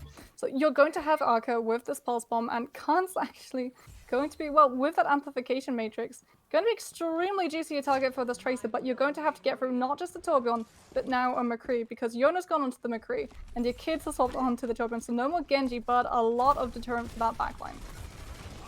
Yeah, deterring from the backline right now. The Torbjorn is going to be critical to actually making sure this dive isn't able to come through, but you do need to move down on the card at some point. Young and Beautiful have to aggress. Oh, what a pulse bomb! Finds two, and the Orisa should be falling here. Don's taken extremely low. Arco with a single press of the Q button has ended the hopes and dreams of Young and Beautiful and holding on to this point. And Dreadlords, they've got the chance to set up. We saw it. It's going to be ready both at the same time, though. They failed to set it up on Blizzard World. They can set it up now. Feino's EMP, Pure Irish's Diva Bomb. Even if Khan gets caught, even if Khan is able to survive this EMP and doesn't get caught out by it, Immortality Field will come through, but it still might be shredded when that Pure Irish Bomb goes off if the team are paying attention, if they're able to take it off the table before the blast hits. And it's all timing for Young and Beautiful, making sure you have the abilities, like you mentioned, countering the CMP is going to be so big. Gravitic Flux, again, the perfect tool to peel, shuts down the dive. Oh my god, Young and Beautiful, they've done it again. Immediately take down Dreadlords, and it feels like the EMP loses more fights for them at this point than it does win with the dive. Feino EMP, Pure Irish had the Diva Bomb, but was pushing the cut, so couldn't ult afterwards, which means that the EMP is pretty much thrown completely by the wayside, and now you've got to cycle back up to it to find Pure Irish any sort of value with the Diva Bomb, because it's going to be going straight into double shielding, and you have nothing to remove it. If you're Dreadlords, that was the biggest misplay of the day we've seen so far. Yeah, a lot of these dives have been successful because the tanks and supports are doing a fantastic job of coordinating them, finding that one player that's being caught out. And they need to do that here. You no longer have that EMP at your wayside to actually help you out. And this is a fantastic position for Young and Beautiful. It's so polarizing. It sets them up on the high ground. Dreadlords, if they push, it has to be a perfectly clean dive. But doing that into the turret, into all of these off angles, is going to be so hard. And I mean, Young and Beautiful, they've got the ultimates as well. Right, you're going to have that supercharger, that Deadeye, and Dreadlords are only going to have that Winston Bubble and Defense Matrix, which is so fragile to hide behind. They do have the Coalescence to start things off, though. A lot of healing and support to take them on their way. Starting off the bomb up and over. Shouldn't really catch anybody. No, you kids! On the high ground, it's going to fall. And this fight gets real scrappy, but that's fantastic for the dive. No, fantastic for the dive, but Yona is still up on this McCree, still holding on to that Deadeye, and so you can't properly commit because Task just used the Winston Bubble. He's got to wait for the cooldown to be back on before he can try and go on him. Yeah, and using the leap cooldown onto the high ground is not exactly what you want. Now he doesn't have this tool to get out. He's dropped extremely low, but it does come up in time as he takes himself back down into the safe healing hands of Sauce and Cloud. The cart's going to continue forward, but not a singular fight won on the second point here. They're going to start off with a beat, though, and that might be what they need to push this one over the edge. Another Gravitic Flux, though, just immediately shuts down the push, comboed with the high noon. Yona doesn't quite find the connection, but the value's there nonetheless. Sign Barrier was unfortunately just a little bit too early, a little bit too enthusiastic, because he's Sign Barriered before the Flux comes through, which means that you get picked up and you still take that 50% damage. It doesn't care that your health bar is bolstered and is miles above what it should normally be. It still shreds it away from you. But if you're Dreadlords, you're going to be coming in with Phanor's EMP. And So you lose the fight, I think, is Beautiful what are that playing. means. We can see that Khan is not going to be cut out, right? He was on the top of the roof. He's making sure that the Sombra can't see him. He is now back with the rest of his team, though, and if Phanor's able to spot that one out and the follow-up is swift with Archer on that Tracer coming into Pulse Bomb, this could be huge for Dreadlords, but it's going to have to be with 1 minute 20 seconds on the clock. Well, we've seen 5 EMPs today. They haven't won with a single one of them. They have to break that streak right now if they want to take this map. A minute left on the clock. Task already falls. EMP's not even used. Preston follows up, though. Arca trying to clutch it out for his team, trying to find those frags where they could not before the EMP still in their back pocket to be used. Those they're going to back off and wait for that Winston to respawn. It's going to be in this final fight, though, and this is risky because while you wait for your Winston to respawn, Young and Beautiful are going to be coming in with ultimates. Dance is about to hit that supercharger, but even worse, your kid is coming close to that molten core, and that's something you can trot out in overtime, and you have to take the damage. Oh, this Deadeye is terrifying right now. Takes down the Winston. No, the EMP saves his life. The perfect timing here from Feanor. It might have been the EMP they needed at the end of the day. Started now by taking down Yona. Now you kids are using that molten core, like you mentioned. Just peel away the dive, the grid of flex as well. All the tools that Young and Beautiful been using all day to shut him down. They're going to continue to. Task falls, 20 seconds on the clock, and Dreadlords are feeling worse and worse about their odds in winning this match. Cloud is going to have Sound Barrier, though. And Pure Irish is going to have the Diva Bomb. You just have to be able to keep this point contested just a little bit longer for Cloud to come in to that Sound Barrier and source that Coalescence, because Young and Beautiful, they used so much in that last fight. They have nothing besides Dollar so close to that rally.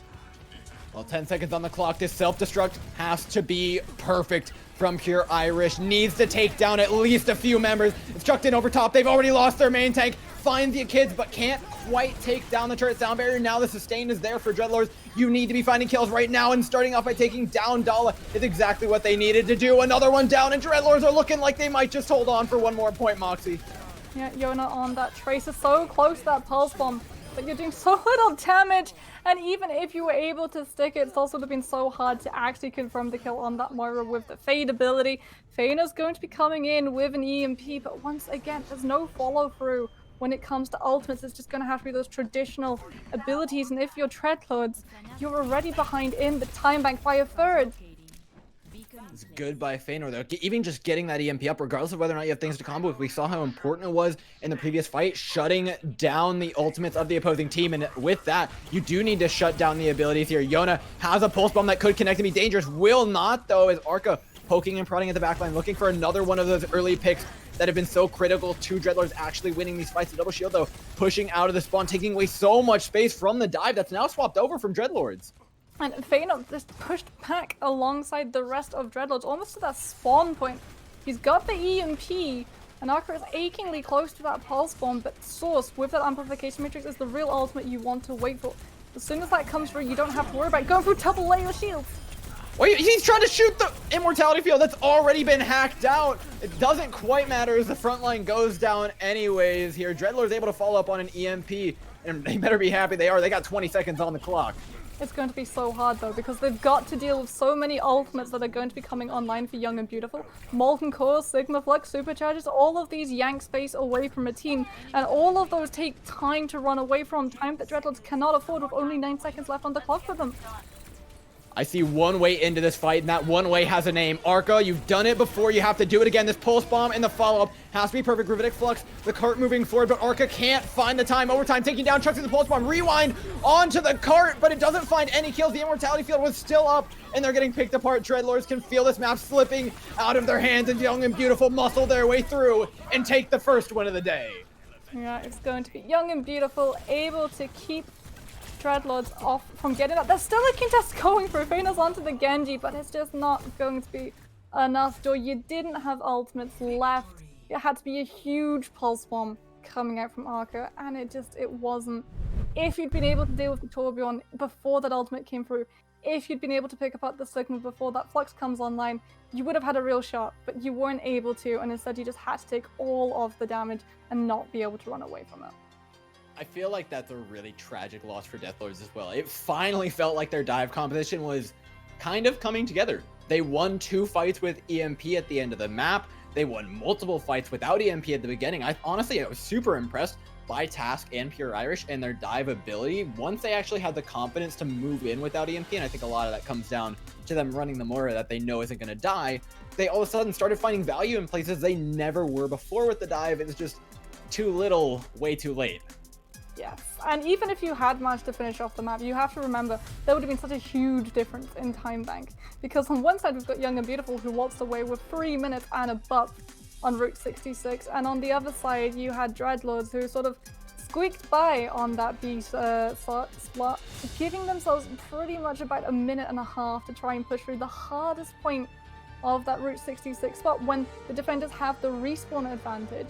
And they've got the high ground just given to them on a silver platter. All the while, you've got to keep pushing that payload across the main road, trying not to take too much poke damage, hiding behind it, using it as a shield so that your Arista and Sigma still have health bars to actually come to the fight with.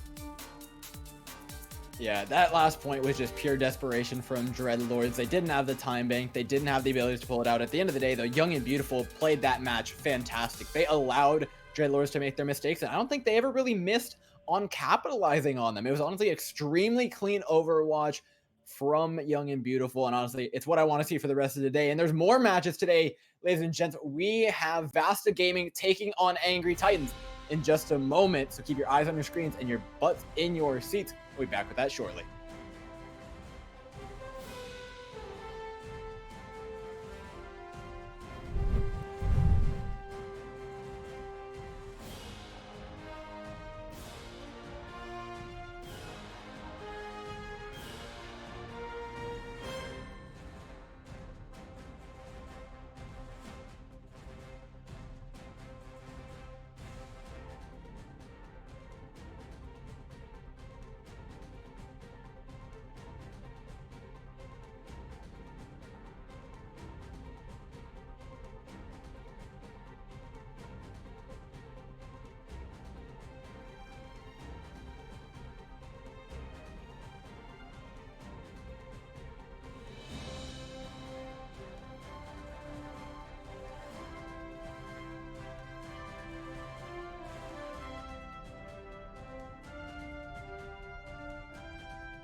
I promised you guys a short break, but we're not back with a second match quite yet. Instead, we have an exclusive interview here with a player from the winner's side. It's Brucen from Young and Beautiful, the player that was on Sigma pretty much the entire time, and with some incredibly clutch gravitic fluxes, might I add.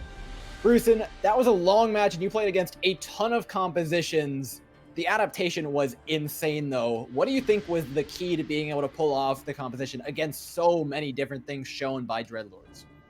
I think what really changed in like the second and third map is we kind of woke up and started playing more together. The first map, what you could really see is that when they were pulling out the funny comps, some of us had different ideas because, you know, we just started playing together and we're all coming from very different backgrounds. We just fixed that for the second and third map and it went a lot smoother. I mean, it's interesting that you say funny compositions. They were definitely a little bit off meta and unexpected. Were you sort of expecting the match that you came into, or did it completely catch you guys off cuff and that was sort of the reason why everyone had individual ideas and how to deal with it? I mean, I don't know these guys at all. These are all new players for me, so I had no idea what their hero pools were like, so I literally no idea what they're expecting. We never scrimmed them either. I think someone said one of their guys liked ball a lot, so we were kind of expecting it, but we don't really have that much prac against it. Yeah, I mean, Task's ball is really great, and on the other side, Fëanor's Pharah is the 4-time Farm Mercy champion. You can't really knock the guy for it, but their dive, the standard dive, the more meta dive, was something that you guys dealt with beautifully. And I think a lot of that came down to your gravitic fluxes shutting down these plays. How often were you tracking specifically for EMP, and how often were you guys rotating your ultimates appropriately to deal with the dive? And what kind of changes were you making in that regard? Yeah, well, I have to thank Dolla and Dance for that mostly. Like Dolla just does the ult tracking, and then I just listen for if they have EMP, right? So every time they have EMP, I just make sure that I'm either like behind an object or I'm far away enough so I can just Sigma ult the dive. And Dance just has a very adaptive calling depending on what's happening in the fight to utilize our ults well and like push them at the right like timings. Well, it was a nice win for you guys on the day, and congratulations on your second one. Thank you so much for popping in for the interview. Thank you. Take it easy. Now, Bye-bye. Mox, we get to head on to our second match of the day. We've got Vasta versus Angry Titan. Same map pool, same plays, but I get the feeling this one's going to be a little bit different, isn't it? I mean, I don't think we're going to be seeing Sombra quite as much. Normally, I love to see Sombra coming on through, but I think Fëanor needs to take just a little look at that one and perhaps go back to dealing with Pharah. Yeah, he's extremely experienced on the Pharah, but the Sombra, not quite there. Hopefully they can pull it off in more matches, though. There's some promising stuff at the end. Ladies and gentlemen, we'll be back with you for Game 2 in just a bit.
And we're back, ladies and gents, all loaded up and ready for match number 2. It's VASTA Gaming taking on Angry Titans. And I know I can speak for myself, and I'm pretty sure I can speak for both of us, Mox.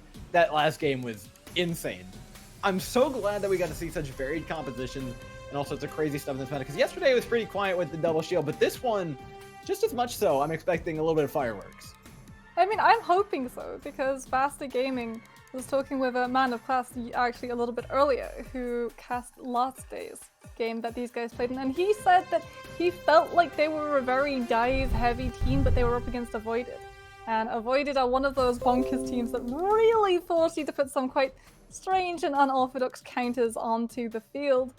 But VASTA going up against Angry Titans, a little bit more of a by-the-books team, we might yet get to see the full dive coming out from these guys today. Yeah, I'm curious to see what Angry Titans play. I mean, they strike me, pardon me, as the team that is going to want to run a lot of the double shield, and it seems like that's how a lot of these matches have gone. It's either been double shield into double shield, or double shield into a team that really wants to force a dive, but I feel like at the end of the day, it's going to come down to VASTA Gaming to dictate the pace of this match and how it's going to go. I mean, it's all about which target you actually dive onto. Right, because you either go for that frontline dive where you try and take the tank side of the way first and then converge on the supports, or you go for the sort of more preferred and I think more common way of going for that dive where you go for the supports and you try and absolutely separate them from the rest of the team and just shred them back straight into that respawn room. And when you've got a Baptiste, you always have to go for that support lineup, honestly, because Immortality Field, if you go for that frontline dive and you try and go for an Orisa or a Sigma, you might get them low. You might even get them under critical health bar. But you're taking damage all the while, and the kill just doesn't come through because suddenly there's an Immortality Field blocking your way. Yeah, I mean, I feel like a lot of the times what we've seen from these dives, especially when they're unsuccessful, is you have like a normal dive, which has like point A to point B. It's just dive, maybe retreat, maybe dive again, but you're finding the pick by like here. Today and yesterday, we've seen dive, move to the back of the point, move behind the enemy, move underneath them, drop a bubble, wait for cooldowns, and then finally it's a dive. But by then you've lost like 2 players, maybe even your Sombra. The EMP's maybe halfway charged up because it's hard to gain charge up against these double shields when they're looking out for the Sombra. And we see teams crumble and waste a lot of time because of that. So I think efficiency in dive is something that we really need to be looking for throughout the week, not just in this match, if the dive wants to be successful. I mean, it's less of a dive now, isn't it? And much more of a zigzag. Absolutely. And I mean, you do have to be extremely careful because if you're going for that first fight, you have to try and have some sort of presence on the point heading over to Ilios first.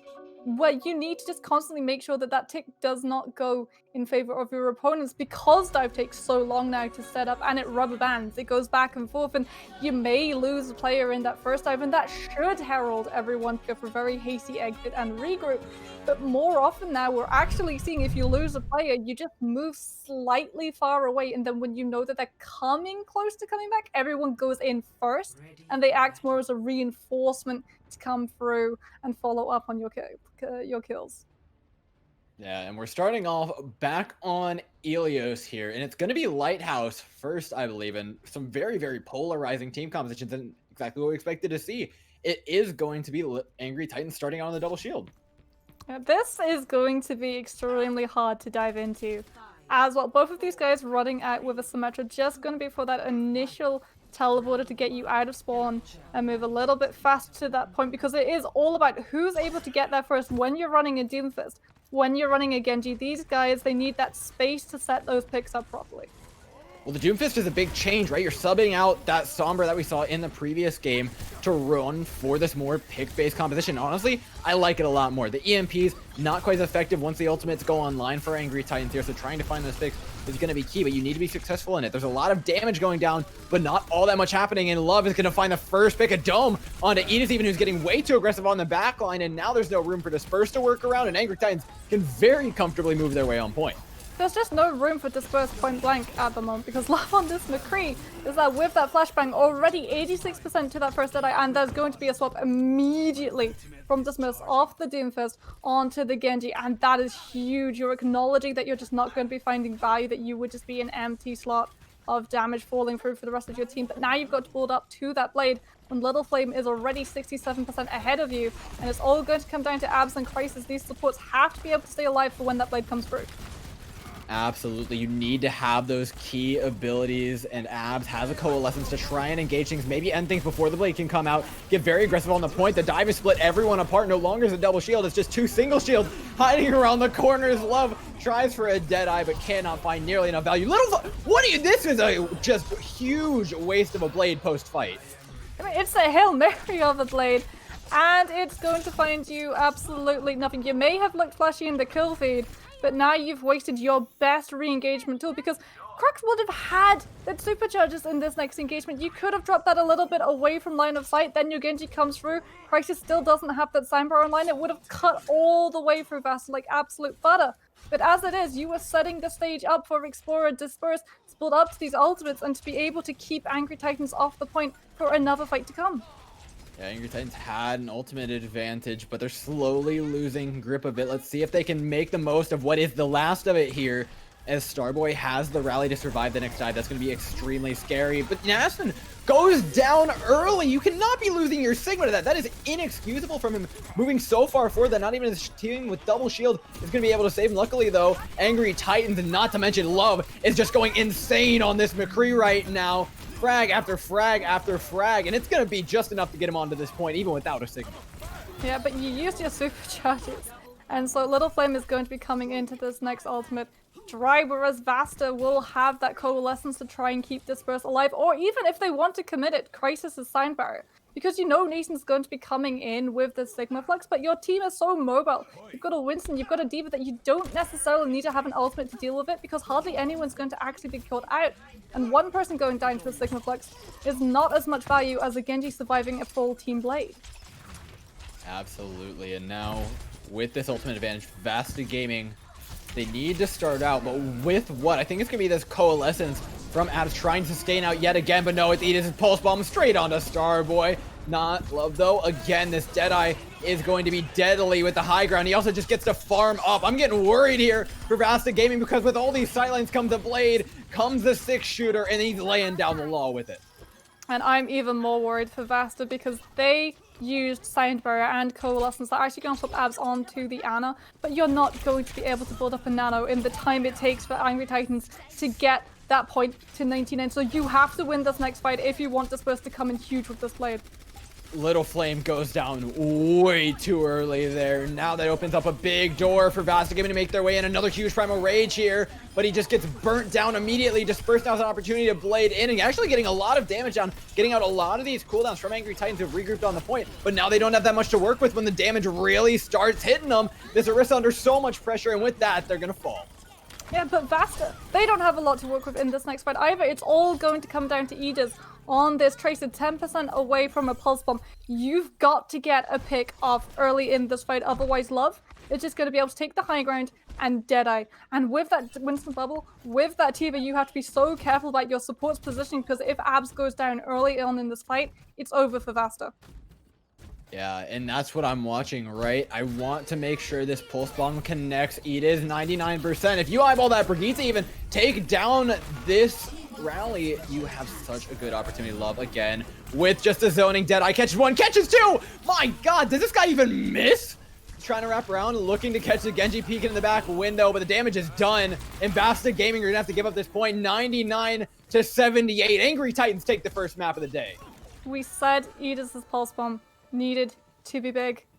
It got eaten. Duh. Nason comes in with the Pac-Man play, and away it goes. And Love doesn't have to worry about deadying, because you're so vulnerable when a McCree pops that Q, right? You're standing in the same space. You may be able to turn around a little bit faster, but you can't walk away faster, which means Edith would have been able to get such an easy land on you. But the Pulse Bomb gets eaten, and Love's able to pop the trigger of the ultimate, able to keep himself alive. The rest of the team stays alive, and now Angry Titans are 1-up as we move over to Ruins. And this is where VASTA can keep this composition going, right? Dive still finds a lot of value onto Ruins, especially if you're going to have something like a Widowmaker up on the high ground. But it seems like it's going to be Dive versus Dive, and it all comes down to, is Little Flame going to find more value on this Sombra than Disperse on this Genji? Well, historically today we have seen not the greatest Sombra. See if Little Flame can actually change that, I think is what we're looking for. However, this first engagement, there's going to be a pretty big advantage right now to VASTA. The Genji offers a lot of damage ever since that buff. Oh, but the brute buff! Down goes Abs! Starboy with a huge first pick. Now no main heal for VASTA Gaming. They're just going to get tickled to death by the Tesla cannon. Yeah, this is where we can see that Sombra really coming into play as well in these next fights. If you're able to get that EMP online, you are going to absolutely cripple VASTA's ultimate economy because you can't build up ultimates if you can't actually use them. Abs is going to go on to this Batista, and it's instant. It's not going to be counter dive anymore. It's going to be an admission from VASTA's side that they can't run dive into this. They're going to go for the dive counterplay themselves, but that means all of their ultimate economies reset to absolute scorch. Oh my god, Crocs is very, very fortunate to have remembered to grab that health pack on his way out. He was dropped so low, but now they're giving a lot of space away to VASTA. The second you go into this small room, the dive's gonna have a hard time actually moving in on you. A singular halt is gonna end somebody's life. They're gonna get point presence here. This gets really hard for Angry Titans, given that they just allowed them to take this space. Now Nason takes him off the high ground, gets stunned up. Lucky to have those adaptive shields to keep him alive. Julo, the first to follow the Orisa, falls before their team goes down to the low ground, and for that, you will be punished by the Angry Titans. Angry Titans actually play that perfectly. They allow VASTA onto that ledge so that they've got the angles that they can collapse in on, rather than going into the side room where they would have been bunched up and sent back to spawn, packed away. Angry Titans just wait out until the fight widens out just a little bit, and then they can send Nathan and Love and Little Flame in all of these different directions and just collapse into VASTA, who can't deal with the amount of people, the amount of bodies coming at them. Disperse is going to be coming into this molten core though, and this is a play that VASTA can really try and hinge towards if they're able to set this up on point, but it requires that point presence and it requires not being caught out by EMP. I mean, I'd love to direct our attention to just the top left of the screen. That is a lot of check marks, and they're all looking to connect. Love finds the first onto that hero that you mentioned was going to win the fight for VASTA. All of a sudden, that condition is just gone. 85% takes over, and this is final fight territory for them. It's this, or you lose Ilios. Little Flame putting in a ton of damage, and it's already not looking good as they've lost their main healer. They're getting picked apart and taken down. 95% taken over, and it's looking like a clean victory here on Ruin for Angry Titans. Yeah, Disperse going to have to try and pop that molten core, but it's not going to find anything, and Angry Titans will be walking away with that win. And we got to see the Sombra, and we got to see the Sombra find value, and the Sombra find value to her because she stayed alive. Little Flame was playing so cleanly on that Sombra, but so conservatively as well, not going for the one-on-ones when you were out of your depth, not going after the entire team, but able to get those really niche picks that just tipped your team right over the edge, because we knew that Disperse was on that Torbjorn. We knew he would have Molten Core. We knew that as that ultimate comes through, that point would have been shut down. You wouldn't be able to move on to it, otherwise you would take so much damage, you would just be gone. And that, VASTA knew it, so too did Angry Titans, and they did everything in their power to remove it from play. Absolutely. The Sombra was good, but what I think distances Angry Titans from the Dreadlords that we saw earlier is their ability to win fights without EMP, right? They still have a coordinated dive that can find kills, that can pick apart a double shield without having to just eliminate those shields with an EMP or wait for an EMP. They have so much confidence on both of these compositions, not to mention, right? On the double shield, they came in and dominated. When it came to the dive, they also dominated. VASTA Gaming has left a lot to be seen. I don't think we could really tell all that much off that previous match, but that's only because it went so fast. VASTA were constantly behind it though. As soon as they lost in that mirror matchup of the dive, they had to swap up. And it wasn't just one hero out of the 6, no, it was a whole boatload of them. And so you're losing out on so many ultimates, and we talk about how when you're behind in ultimates, you're behind in the map, you're behind in that point percentage, you're behind in controlling the tempo of all of these fights and determining how they're set up, how they finish through. It really, really, really does mean shooting yourself in the foot. Sometimes you've got to just bite the bullet, but other times your foot just bleeds out and you're left unable to stand. It's a bad way to go, just bleeding out by the foot, but it's really no one how wants to VASTA shoot themselves in their foot. You know, it's not a very comfortable feeling, and I'm sure VASTA really weren't feeling comfortable when they knew that they had to swap 2 of their DPS up and 1 of their tanks as well. That's a horrible place to be, because you're relying on DPS ultimates to buy you space, right? If you hear a McCree popping a Deadeye, you're not gonna peek out. You're not gonna move forward. You're gonna move away. You're gonna move to the side. You're gonna give up that point, and you didn't have the Deadeye to build off of to set your front line up to get some really nice picks. You didn't have that Molten Core when you needed it to shut the dive down when it was coming for your backline. You just didn't have the ultimates at the right time, and if you'd come out on those heroes at the first time around, when you walked out of those doors originally, you might have had it, you might have been seeing a closer map. Really promising stuff, though, from Angry Titans. VASTA getting clearly have a couple things to fix. And as we head on to Blizzard World, Mox, how do you think they can fix their biggest issues? Well, I mean, we've already seen that they tried to go for that counter dive, and they saw that they couldn't win the counter dive. This is when you commit to the composition and you stick with it. If you weren't good enough on those dive compositions, you have to come out of the doors from the very start with that double shield composition so that you're allowed to give Edis and Disperse the time to build up ultimates, the time to contribute properly into these fights.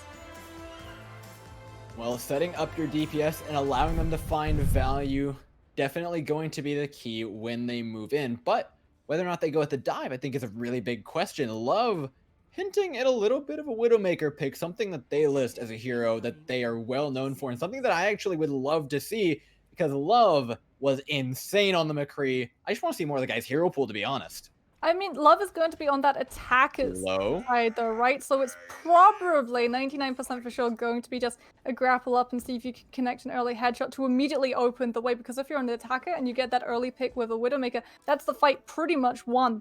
It's just down to your team to press W and move forward. What I like from VASTA is that they knew that a dive was probably going to be coming towards them, and they put Disperse onto the Mei, which means more CC, a lot of primary fire to make sure that your dive is not as mobile as it should be. We can't possibly ignore where Angry Titans have set up.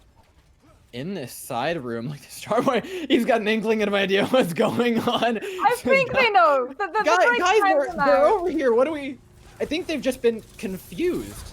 Like, it's not an optimal position by any means for Angry Titans to be in, one that's completely cheese-based, but luckily they get out of it with their lives because VASTA Gaming were just stunned and confused as to what was actually going on.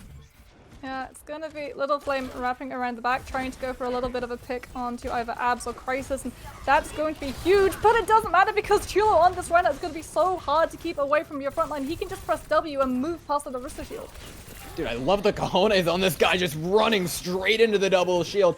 Does not give a damn about the damage that's going his way. Knows they're going to be forced off the high ground. Little Flame can try and get a good bit of charge on the backline, but this Reinhardt is effectively a ticking time bomb for VASTA. It's going to set things up beautifully for Angry Titans. Okay, they get all that cleave damage through the shields, through all of the protection that VASTA thought they had. Yeah, VASTA going to be forced to just pull back a little bit onto point. Abs does have that amplification matrix though, and that can be the get out of jail free card to keep Angry Titans away from you. Angry Titans, though, they're in a world of trouble. No, Little Flame, you get your pulse bomb eaten. Explorer has done it again here on this Sigma. Does not let the bomb through. And now there's a lot of stagger opportunities for the Angry Titans, not to mention this amplification matrix. A lot of damage. They have the spawns in. They have the damage. They have the sound barrier even to counter the gravitic flux. And slowly but surely, VASTA are losing a grip, but they find their way back in as their tanks regroup with their supports. Yeah, Angry Titans looking like they'll be able to pick up that point. Disperse is actually off the Mei and onto the Genji, so you know that you're not dealing with that dive. You don't have to have that CC card to keep your backline safe. Instead, you're going to be going for something that can actually harass Angry Titans on themselves. But again, resetting your ultimate to 0. And if you're Angry Titans, you've got the high ground, you've got Doggo who can just set up with this amplification matrix as VASTA walk out of spawn. And they'll be taking so much poke damage. You already have that pillar just moving for free right now, and it doesn't look like it's going to be slowing down soon. Yeah, with the high ground, they're going to be extremely hard to remove. VASTA has ultimates out, and they have everything ready, but they don't have Little Flame, who goes down again. Tracer, Genji, be it what you will, they try to engage, but they're just not able to find that early value. Yeah, Angry Titan's going to be waiting just a little bit longer, and they can't go for this high ground setup now either. Because you've got the superchargers, you've got the amplification matrix, you want the space to use it to make sure that VASTA can't run away when you drop those two really powerful ults. But waiting means that you're risking Explorer hitting this Sigma Flux. Yeah, and that's exactly the key breaking point that you need. It's going to shut down a lot of the abilities that VASTA Gaming have and want to use to break this fight. Not to mention that amplification matrix is not going to matter when you're up in the sky. They're trying to use it to gain some sort of precedent over the point, but the train's leaving without him. VASTA Gaming are headed straight for the end of point B, and now with Angry Titans on the attack, the Gravitic Flux does manage to find one onto Little Flame, but that hasn't mattered in the past. This rally from Starboy gives him so much more sustain. Julo has to move on to the cart. He's lucky though, because his DPS are going nuts right now. Ida's coming up big alongside Disperse. Oh, if Angry Titans had been able to get a kill sliding in their favor, that would have opened the floodgate. Love would have been able to send that Bob on through. But as it is, VASTA are the ones picking up the kills, and Love is forced to wait, and now you've got to try and set this Bob up alongside Nason's Sigma Flux. You can go for the play. It will be absolutely huge because Abs will be forced to put that Immortality Field in to cushion everyone's fall, allowing Love to get that Bob to come through and the damage to stick. But you've got to do it before Disperse is able to come in with this Genji Blade. Disperse is just a threat that they need to shut down, though. This Genji Blade is going to be inevitable at this point, 98%. Now it's not about not letting him get it, it's about shutting it down. Ida's going down first, though, is exactly what the Angry Titans need. You've made the space, you found the pick, and now one by one, this army of men falls. Little Flame looking to repeat history, gets stunned out and nearly taken down yet again on the Genji, but his team's more than happy to clean up after him as all those abilities were used. They drop down onto cart with absolutely nothing to contest point B being taken. Yeah, it's going to be Angry Titans getting 3 minutes 30 seconds on the side and a stagger onto Abs. Brutal. And now if you're VASTA, you don't get the chance to try and set up to stop this cut until it started properly on its way through C, because you're going to be lacking your main support. You're lacking that amplification matrix, that immortality field. Yulou and Explorer cannot press forward because they won't be able to be saved if Angry Titans decide to go after them. Yeah, I think they definitely need to be waiting a little bit before they move in here. They're going to look for the Halt Dynamite combo. They're going to need a lot of damage through Amplification Matrix. That's exactly what you wanted, Mox. They're buying time for themselves. Angry Titans, they kind of have to respect this. Just it's a little early, but he does manage to find one. It's I'll call it a cleanup, though, on the previous fight. It's not even a fight one in and of itself. I mean, you want that blade back, though. You really want that blade back, though, because Angry Titans are going to be coming in with a lot of ultimates, and VASTA just burned through a fair majority of those. Edis is going to go for a little bit of a sneaky play. Going to be waiting in that side room to send Bob on through. But we've already seen that Angry Titans, they don't fall for VASTA's tricks, right? They don't fall through these side rooms, and they've already spotted the Ashe out. Oh, I love this though. The Halt into the Gravitic Flux. So proactive from VASTA, though. I think they recognized their big mistake in the ultimate game and realized they had to win the fight before it even started. Yeah, but now you were delaying the problem, because Angry Titans, they've got the ultimates, they've got the blade, they've got the Sigma Flux, the supercharges, the Bob, and look at what VASTA's got. It's nothing. Abs is close to that amplification matrix, sure, but amplification matrix is not going to be enough to keep a team away when they can just throw in the supercharges at your face. Well, with the full-on goose egg of ultimates, VASTA Gaming are going to try and pull out a fight here, but it's just not bound to be. Little Flamey, he's got the blade. This is free. He just gets to slice and dice his way through, make himself up a nice little sushi dinner, and come away with a final fight territory. And unfortunately for VASTA, they weren't really able to springboard their way into ultimates in that last fight. They've still got this amplification matrix, and it's going to have to be huge, because you've got to drop it to buy yourself the time to let Yulou come in to the superchargers. But Love, again, going for the sneaky play! Oh my god, the dynamite is huge, but the Bob is about to be even bigger, mowing people down, but they do get two traded out here. VASTA have an opportunity to just stagger this one out. They have the better spawn position. They have enough kills that they have a foothold on this point.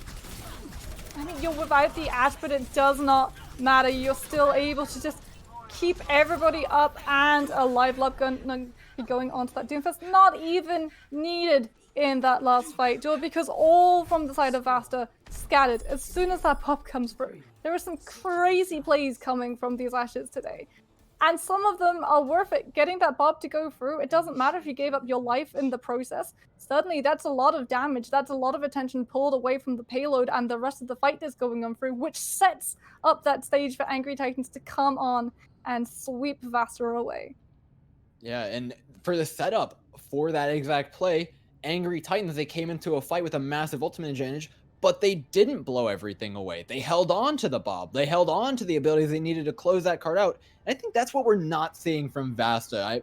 we can harken back all we want to that bongo blade that got little to no value, but it's happening all over the place. Even if it isn't as obvious, they're using a lot of resources in places where they could definitely be using less, and Angry Titans have recognized that, are using it to their advantage beautifully. Yeah, VASTA need to get a much better grip when it comes to ultimate economy. Then we'll be seeing a much more even fight. But as it is, we're going to get to see Angry Titans going for the high ground defense. Not going to be going the same way as VASTA. Nothing cheeky, nothing sneaky, no side room shenanigans here. No, just that default high ground spot because it works.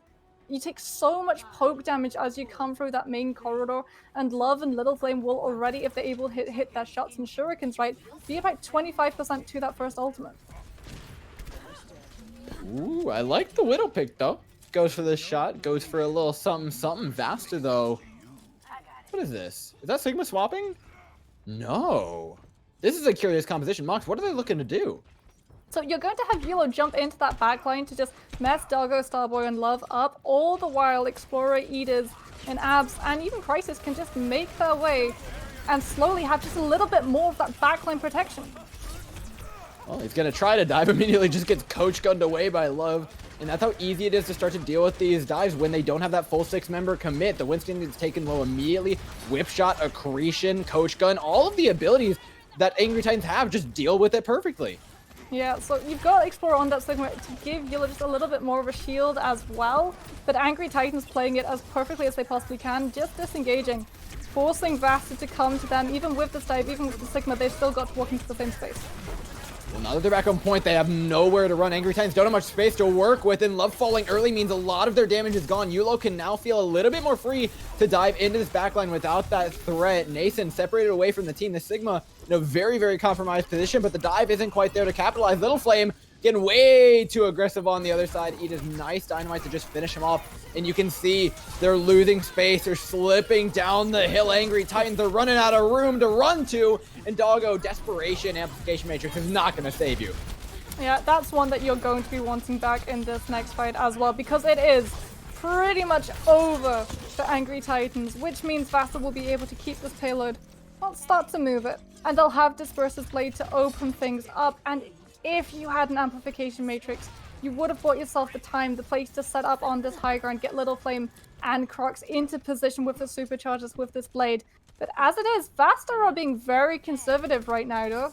They're pushing this payload and they don't have any high ground presence, even though they'd already won the fight out. So Little Flame is already in position, already waiting to pull out that blade and go into the team's line. And it's just waiting for the right moment. They've got the bongo down. They have a lot of damage, but they're not able to combo. This is a really smart disengage from VASTA to get away from what they know is about to be a scary blade. Delay the problem, but they've got to keep an eye on Little Flame, who's in the side room, who still has this blade. He's currently being dynamited up, but he's still got that ultimate, and he's going to be using it after the Sigma Flux. Oh, halt into Flux, into a lot of dead VASTA Gaming players. 350 on the clock, but that fight's definitely not going to be a win. Well, you do manage to get Little Flame and Love, so both DPS available for VASTA and not that for Angry Titans, which allows your front line to surge forward completely uncontested.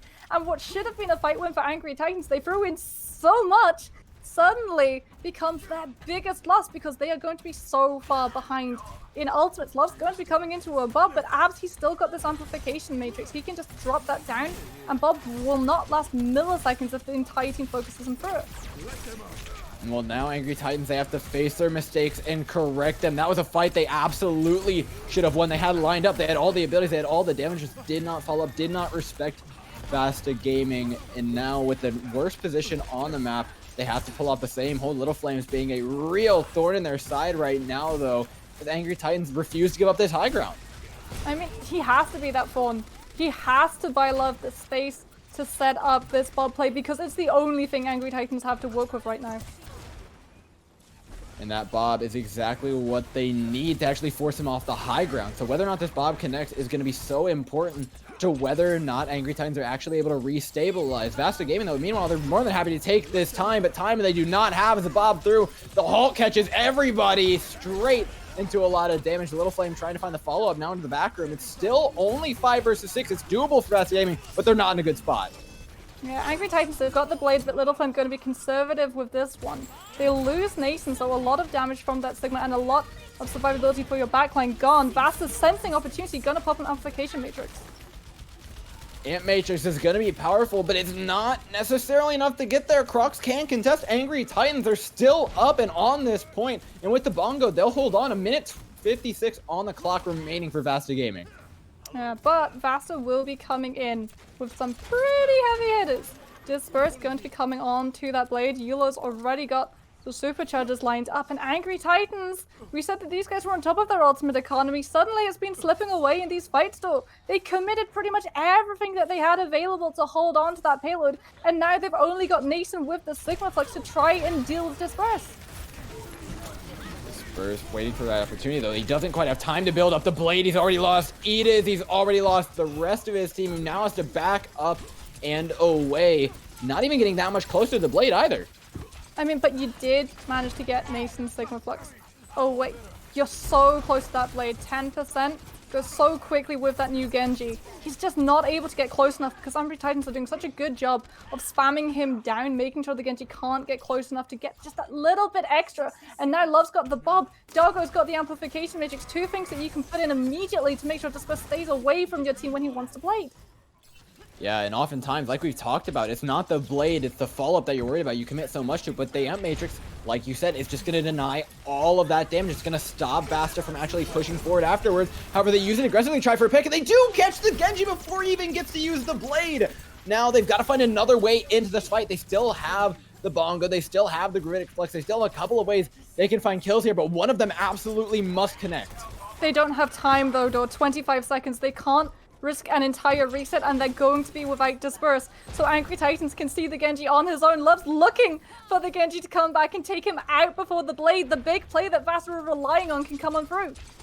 It's the game on the line. Disperse is trying to group up with a team, finally manages to reconnect with 7 seconds on the clock. They're going into overtime to reach the end of point B and possibly the end of the match. Up goes Disperse, the Bongo to try and combo. Not enough damage though. He's immediately taken down by the focus fire of the Angry Titans. We're gonna throw the Bob in and contest the cart. Coach Gun just pushes it into a better position from Edith, and now backing away. Angry Titans are getting a little bit split up, a little bit sloppy here, but Little Flames come in to clean things right on up as Angry Titans hold in overtime and put VASTA down 2-0. VASTA just did not get the chance they wanted to set up that Genji. They so wanted to set Disperse up for the mother of all Genji blades with that supercharger, and it would have been huge. But he goes down, duh! He goes down to that Amplification Matrix, and VASTA never quite recover because they have to suddenly move away from that high ground so that they don't lose a member before the Genji can get back. Give up that key positioning power that they would have had over Angry Titans to try and split their forces, half of them around the middle-ish ground, the rest of them touching that payload so overtime bar doesn't just completely burn down, and then Disperse comes back through, but he's got to go through the back door. He has to loop around the entire team, which means the supports don't have any line of sight on that Genji when he goes for that ultimate. And as soon as the ultimate comes out, it's just completely blown away, both by the Coach Gun and then by the Immortality Field, and then Disperse is dead. Absolutely. I mean, the real fight lost there was the fight before, when they lost the Genji, when they lost the ultimate advantage, when they lost every single foothold they had into that game. It was a really strong push from VASTA, but they just did not have it in them to close it out. Yeah, unfortunately, you left yourself with 30 seconds to try and set that final play up, and 30 seconds is just, it's not enough in this day and age of Overwatch, because these fights, they go on for so long, and teams have gotten so good at delaying ultimates from coming out, at delaying rotations from coming on through, at delaying teams from being able to even move towards the objection that they're really wanting to be standing on. And when you look at that 30 seconds, it's about 10 seconds to do something and 20 seconds of sheer abject panic. Great job. But now, ladies and gents, we get another exclusive interview with our victor. We've got Doggo on the line just about now. Welcome, Doggo. Congratulations on the win. It didn't seem like that hard fought of a victory, but VASTA showed you guys a couple things. I think it was the smarter ultimate play, though, at the end of the day that pulled it out. What do you think was the big difference maker? I just think our players are a lot better individually. I don't think the enemies were very good. Ooh. Strong words, but you know what? It's exactly what we want to hear. The level of confidence that exudes from you guys when you're playing, whether it's a dive, whether it's a double shield, is just ridiculous. And not to mention the proactivity that you showed a number of times dealing with every sort of push that Vasta threw your way. Was there anybody leading the shot calling in that regard, or is it just more of a team identity that you want to be a little bit more proactive on the field? I think it's a mix of both. Because Croxus is a very aggressive main tank. He always wants to push. He never wants to press S. So it kind of forces the rest of us to also always play aggressive. So I guess that's it. He's like the main guy. I mean, it's always good to have aggression in your main tanks. But we're seeing a lot of different compositions coming out from a lot of different teams, with one thing I'm sure connecting all of them, and that's the Genji. How are you finding dealing with buffed up Genji? It's very annoying. The hero is so strong. He does so much damage now. It's insane. Yeah, it's just definitely just very annoying. It's very hard to deal with, and yeah, not much else. Just hard to deal with. I don't know. You guys dealt with it beautifully. I mean, we all saw that final bongo blade combo just immediately get shut down, and it seems like you guys have the Genji more than on lock. Is there anyone though on your team or around that you want to give a special shout out to today while we still got you? I think Knasen played pretty good today. Yeah, I think Knasen definitely played a very good series today. All right, man. Congratulations yet again on the victory. Thanks so much for popping in as well. Thank you. Ladies and gentlemen, as for today though, and I know Moxie, I know you're just as sad to go as I am, but that's all we got for you here on Reflash. Our 2 games are over for today, but they're not done for the week. There's plenty of more Overwatch to be played, isn't there? Oh, absolutely. We've got an entire week of Contenders trials, an entire week of seeing Genjis try to go for that clutch play, only to watch play of the game slip through their fingers as everyone turns around and deals. See, it's the highs and lows of being a DPS main. Sometimes you're at that peak performance and you manage to get a 6k, and other times you pull that blade and you just get immediately deleted. See, Mox, my Genji isn't looking that bad anymore, is it? I mean, 61% win percentage. I'm pretty sure if I recall correctly over all of the seasons. So it's going up. It's going up. We're working on it. Maybe one day I'll be able to play that well, but for now, I'll leave it up to these players who've done a fantastic job so far. Like I said, there's plenty more good Overwatch to be seen, and it'll all be right here on Monkey Bubble and Monkey Bubble Reflash, so keep your eyes peeled for that. Same time, same place. That's for today, though. That's what we got. Thank you guys for watching, and we'll catch you later.